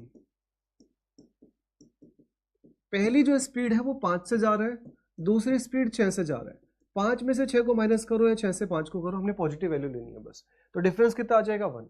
जो डिफरेंस का टाइम है, एक बार वो 6 मिनट लेट हो रहा था और दूसरी मिनट 2 मिनट जल्दी जाने लगा। 6 मिनट लेट और 2 मिनट जल्दी का जो डिफरेंस होता है दोनों का आपस में ऐड करते हैं। ये कॉन्सेप्ट अगर समझने में दिक्कत आती है तो आपको इसको पूछ सकते हो, कॉन्सेप्ट आप कमेंट कर सकते हो। टोटल हमारे पास 8 मिनट होगी। अब मिनट को घंटे में चेंज करेंगे तो 8/60 हो जाएगा। बस यही आपने सॉल्व करना था, तो आंसर हमारे पास ये डिस्टेंस आ जाएगी 4 किलोमीटर। ठीक है भाई, आगे देखते हैं। 100 और 300 के बीच में कितनी संख्याएं हैं जो 4 और 6 के दोनों से विभाज्य हो। ठीक है, अगेन ये क्वेश्चन अगर मैं बोलूं तो मॉडरेट से, मॉडरेट ही बोल देंगे इसको, ऐसा कुछ इसमें ज्यादा कुछ नहीं है, बस आपको पहला नंबर निकाला है, लास्ट नंबर निकाला है, नंबर्स निकाले 4 और 6 के बीच में विभाज्य। 4 6 दोनों से होना चाहिए, मतलब किससे होना चाहिए, 12 से होना चाहिए भाई, 4 से भी और 6 से भी, मतलब इनके एलसीएम से 12 से होना चाहिए। तो 12 से कैसे होगा। अब एक बात बताओ, 100 के बाद में कौन सा ऐसा पहला नंबर आता है जो 12 से कटे। 12 के तो मल्टीपल में भी देख सकते हो, 108 आ जाएगा, 12 8 96, 12 9 108। और 300 तक जाना है, 300 तो कटता है लेकिन 300 नहीं लेना, उससे जस्ट पहले लेना, तो हमारे पास क्या आएगा, 288 आएगा। आपने 100 से स्टार्ट करके 300 के बीच में ऐसे नंबर देखने थे जो कि 12 के मल्टीपल हो। हमने पहला नंबर देखा, जो सबसे पहला नंबर हमें दिखा वो दिखा हमें 108। इसके बाद जो लास्ट नंबर दिखेगा वो 288 दिखेगा। 288 के बाद ये नंबर अपने आप ही कट जाएगा, ये नहीं लेना, इससे पहला लेना है। अब बस यहां से निकालना है, एन निकालना है। एन निकालने के लिए फॉर्मूला होता है, एपी सीरीज पढ़ी आपने, last number minus first number, फिर दोनों का डिफरेंस हो जाता है और यहां पे +1। तो 288 माइनस कर देंगे 108, डिफरेंस सबके बीच में 12 12 का है क्योंकि 12 12 के मल्टीपल पे ही सारे हमने लिया, +1 कर देंगे। यहां से करेंगे तो कितना आना चाहिए भैया, 108, 15 और 1 16 आ जाएगा। 16 का मतलब ऑप्शन नंबर 1 इज आंसर। ठीक है, आगे देखते हैं। एक बैग है जिसमें 1 रुपये 50 पैसे 25 पैसे के सिक्के हैं और किस अनुपात में है, 5:6:8।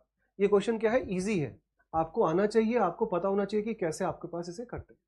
ठीक है, इसमें ज्यादा कुछ ऐसा बहुत डिफिकल्ट चीजें नहीं दे रखी, सीधे कॉन्सेप्ट बेस्ड सवाल है। वैल्यू क्या है, 1 रुपये 50 पैसे को आधा लिख लेते हैं और 25 पैसे को 1/4 लिख लेते हैं। जो इनके नंबर्स है वो किस हिसाब से है, 5:6:8। This is the numbers. अगर हमें निकालना क्या है, हमें तो टोटल वैल्यू दे रखी है पैसे 420। एक एक रुपए के 5 सिक्के तो कितना बनाएंगे, 5। 50 पैसे के 6 सिक्के तो कितना बनाएंगे, यहां से हम लोग देखें तो 3 आ जाएगा। यहां से देखें अगर मल्टीप्लाई करें तो कितना आ जाएगा, 25 पैसे के 8 सिक्के तो कितने बना देंगे, 2 रुपए बना देंगे। इसी की वैल्यू का हमें कंपैरिजन करना है बस। इसको 5x 3x और 2x भी बोल सकते हैं ऐसा। तो 5 + 3 8 + 2 10x की वैल्यू आपको दे रखी है 420 रुपए। तो x की वैल्यू क्या आ जाएगी, 42 रुपीज। अब आपको जो पूछा जाए उसका आंसर कर दो। क्या पूछा गया भाई इसमें, इसने बोला कि भैया 50 पैसे के सिक्के निकालने, तो 50 पैसे के कितने रुपए हो गए, 3x वैल्यूज है, तो 42 × 3 तो कितना हो जाएगा, 3 दूनी 6 4 3 12, 126 रुपए हो गए। लेकिन ये नहीं पूछा इसने कितने रुपए हैं, इसने बोला कितने सिक्के हो गए। तो अगर 50 पैसे के टोटल 126 रुपए, तो इसका डबल हो जाएगा। अब डबल निकालेंगे, 26 दूनी 52, एक का डबल 2 करेंगे 252। ठीक है, इसमें 2 की मल्टीप्लाई कर दो, सीधा सीधा आपके पास क्या आएगा, यहाँ भी कर सकते हो सीधा सीधा। 1 की वैल्यू 42 आई तो 6 की वैल्यू क्या आ जाएगी, 252 आ जाएगी। ठीक है भाई, नेक्स्ट चलते हैं। This is same question. एक संख्या है जिसमें हमारे पास 70 और 125 को विभाजित करने पर क्रम से 5 और 8 का शेषफल छोड़ती है। ठीक है, वह सबसे बड़ी संख्या बतानी है, लार्जेस्ट नंबर, जो कि 70 और 125 को डिवाइड करे, लेकिन रिमाइंडर कितना छोड़े, 5। अगर क्वेश्चन को बोले तो कैसा है, इजी क्वेश्चन है, आप ऑप्शन से भी कर सकते हो।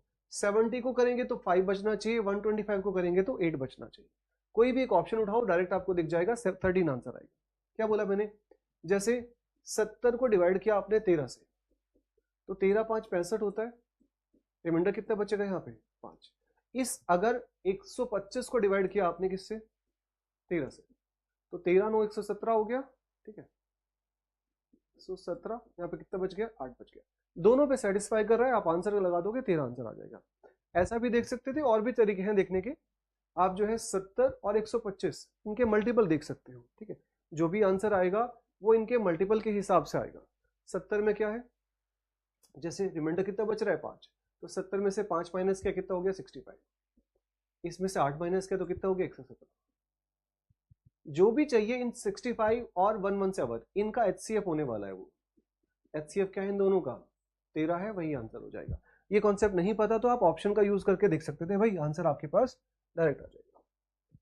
नेक्स्ट देखते हैं, एक पुलिसकर्मी है जिसने 200 मीटर की दूरी पे एक चोर को देखा, भागते हुए लगा और पुलिसकर्मी उसका पीछा कर रहा है। पुलिस और के बीच में 10 11 6 मिनट के बाद दूरी क्या होगी।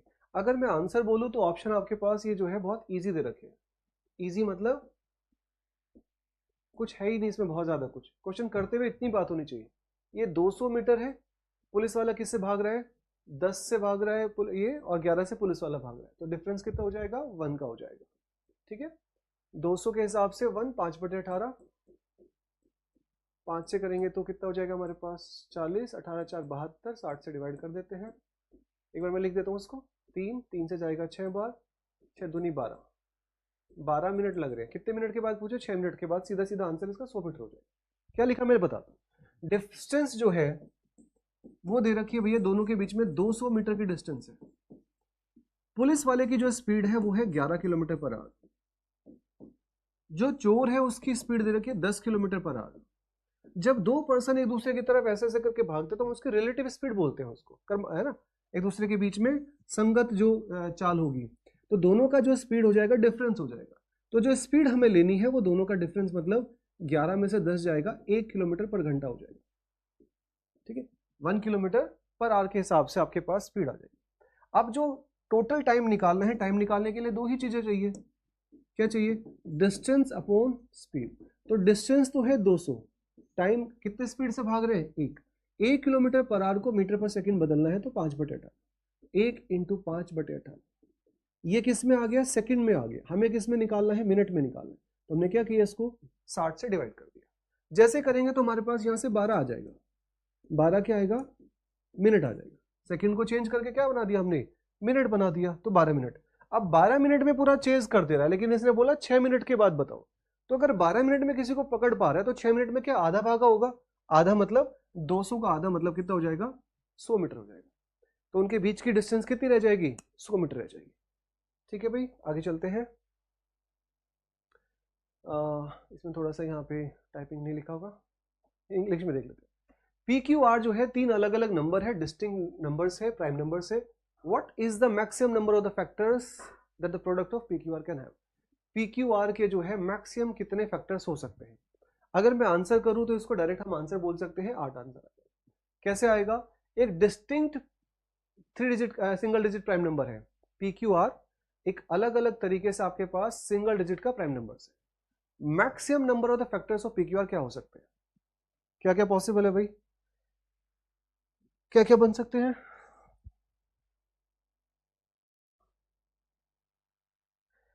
जब हम PQR की बात करेंगे, जो सिंगल डिजिट प्राइम नंबर्स होते हैं हमारे पास कौन कौन से होते हैं, 2 होता है, 3 होता है, 5 होता है, 7 होता है, ठीक है।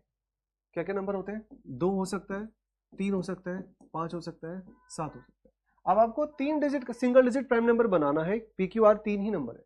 कोई भी 3 अगर आप नंबर लो, जैसे मैंने कहा 235 ले लिया हमने, तो 235 में अगर हमें ये बताना है कि मैक्सिमम क्या हो सकता है, तो नंबर ऑफ फैक्टर्स निकालना आता है क्या आपको। नंबर ऑफ फैक्टर्स निकालने के लिए हमें पता होता है कि इसकी पावर 1 है, इसकी पावर 1 है, इसकी पावर 1 है। तो जब भी हम number sum of the number factor निकालते हैं तो जो भी पावर है उसको एक एक्स्ट्रा कर लेते हैं। अगर बेसिक कॉन्सेप्ट नहीं पता तो प्लीज कमेंट कीजिएगा, मैं आपको बेसिक कॉन्सेप्ट बता दूंगा एक दिन अलग से। 2 की पावर मतलब 2 फैक्टर हो जाएंगे, 3 की पावर 1 मतलब 2 फैक्टर हो जाएंगे, 5 की पावर 1 मतलब 2 फैक्टर हो जाएंगे, तो टोटल हमारे पास कितने हो जाएंगे 8। आप कोई भी 3 अलग नंबर लोगे, जैसे मैंने कहा 3 लिया, 5 लिया और 7 लिया, तो भी क्या हमारे पास है, इनकी पावर एक एक है। जैसे एक एक है मतलब यहाँ से 2 इंटू 2 इंटू 2, और यही नंबर हमारे पास क्या बना रहा है, 8 बना रहा है, ऑप्शन नंबर सी हो जाएगा, ठीक है। नेक्स्ट देखते हैं, लास्ट क्वेश्चन। आपको एलसीएम बताना है इस नंबर का, आप आराम से कर सकते हो, इसमें कुछ है नहीं ज़्यादा कुछ भी। यहाँ शायद हिंदी में थोड़ा सा टाइपिंग में, इंग्लिश में देखिए उसको। ठीक है, ये नंबर है हमारे पास ऐसा, और ये नंबर है। आप दोनों के फैक्टर कर लो, आपके पास डायरेक्ट आंसर आ जाएगा, इसमें कुछ ज़्यादा कुछ है नहीं। एक को मैं करके दिखाता हूँ। जैसे ये एक्स स्क्वायर है, माइनस 8x है और प्लस 15 है, तो क्या करेंगे, बेसिक क्वाड्रेटिक इक्वेशन है छोटी सी, यहाँ से दोनों का मल्टीपल करके तो 15 बनना चाहिए, और डिफरेंस करने के बाद 8 बनना चाहिए। तो क्या हम ऐसा कह सकते हैं, 5 और 3 8, 5 इंटू 3 करके 15 बनता है। तो x square minus 5x minus 3x plus 15, इसको अगर कॉमन लेंगे तो x माइनस 5 कॉमन आ जाएगा, इधर से कॉमन लेंगे तो x माइनस 3 कॉमन आ जाएगा। तो इनके जो फैक्टर बनेंगे आपके पास वो क्या बन जाएंगे, x माइनस 5 x माइनस 3। ऐसा ऑप्शन एक ही x माइनस 5 x माइनस 3 वाला, यही आंसर हो जाएगा। इसको देखने की भी जरूरत नहीं है आपको, जो भी मल्टीपल होगा उसमें x माइनस 5 भी होना चाहिए, x माइनस 3 भी होना चाहिए। अच्छा एक और यहाँ पे भी था, माइनस 3 वाला नहीं है ना, इसमें माइनस तो है बट माइनस 3 वाला नहीं है। हाँ ये तो नहीं हो सकता, ये भी नहीं हो सकता, यही ऑप्शन बचा। अब इसको करोगे तो इसके भी आ जाएंगे आपके पास। 3 दूनी 6, 3 और 2 आएंगे, माइनस का 3 माइनस का 2, तो x माइनस 3 आएगा एक तरफ से x माइनस 2 आएगा। तो x माइनस 3 ऑलरेडी हमारे पास है, तो एलसीएम में एक बार ही आएगा, दूसरा क्या आ जाएगा, x माइनस 2 आ जाएगा, ऑप्शन नंबर बी। ठीक है भाई, सेकंड पार्ट देखेंगे इसका, जो हमने लास्ट 40 के बाद जो है 40 से 80 के बीच में क्वेश्चन है, कल डिस्कस करेंगे उसको। और आई होप आपको वीडियो समझ आई होगी, और अगर कोई भी डाउट आता है तो आप इसमें कमेंट में टाइप कर सकते हैं। Thank you very much, have a nice day.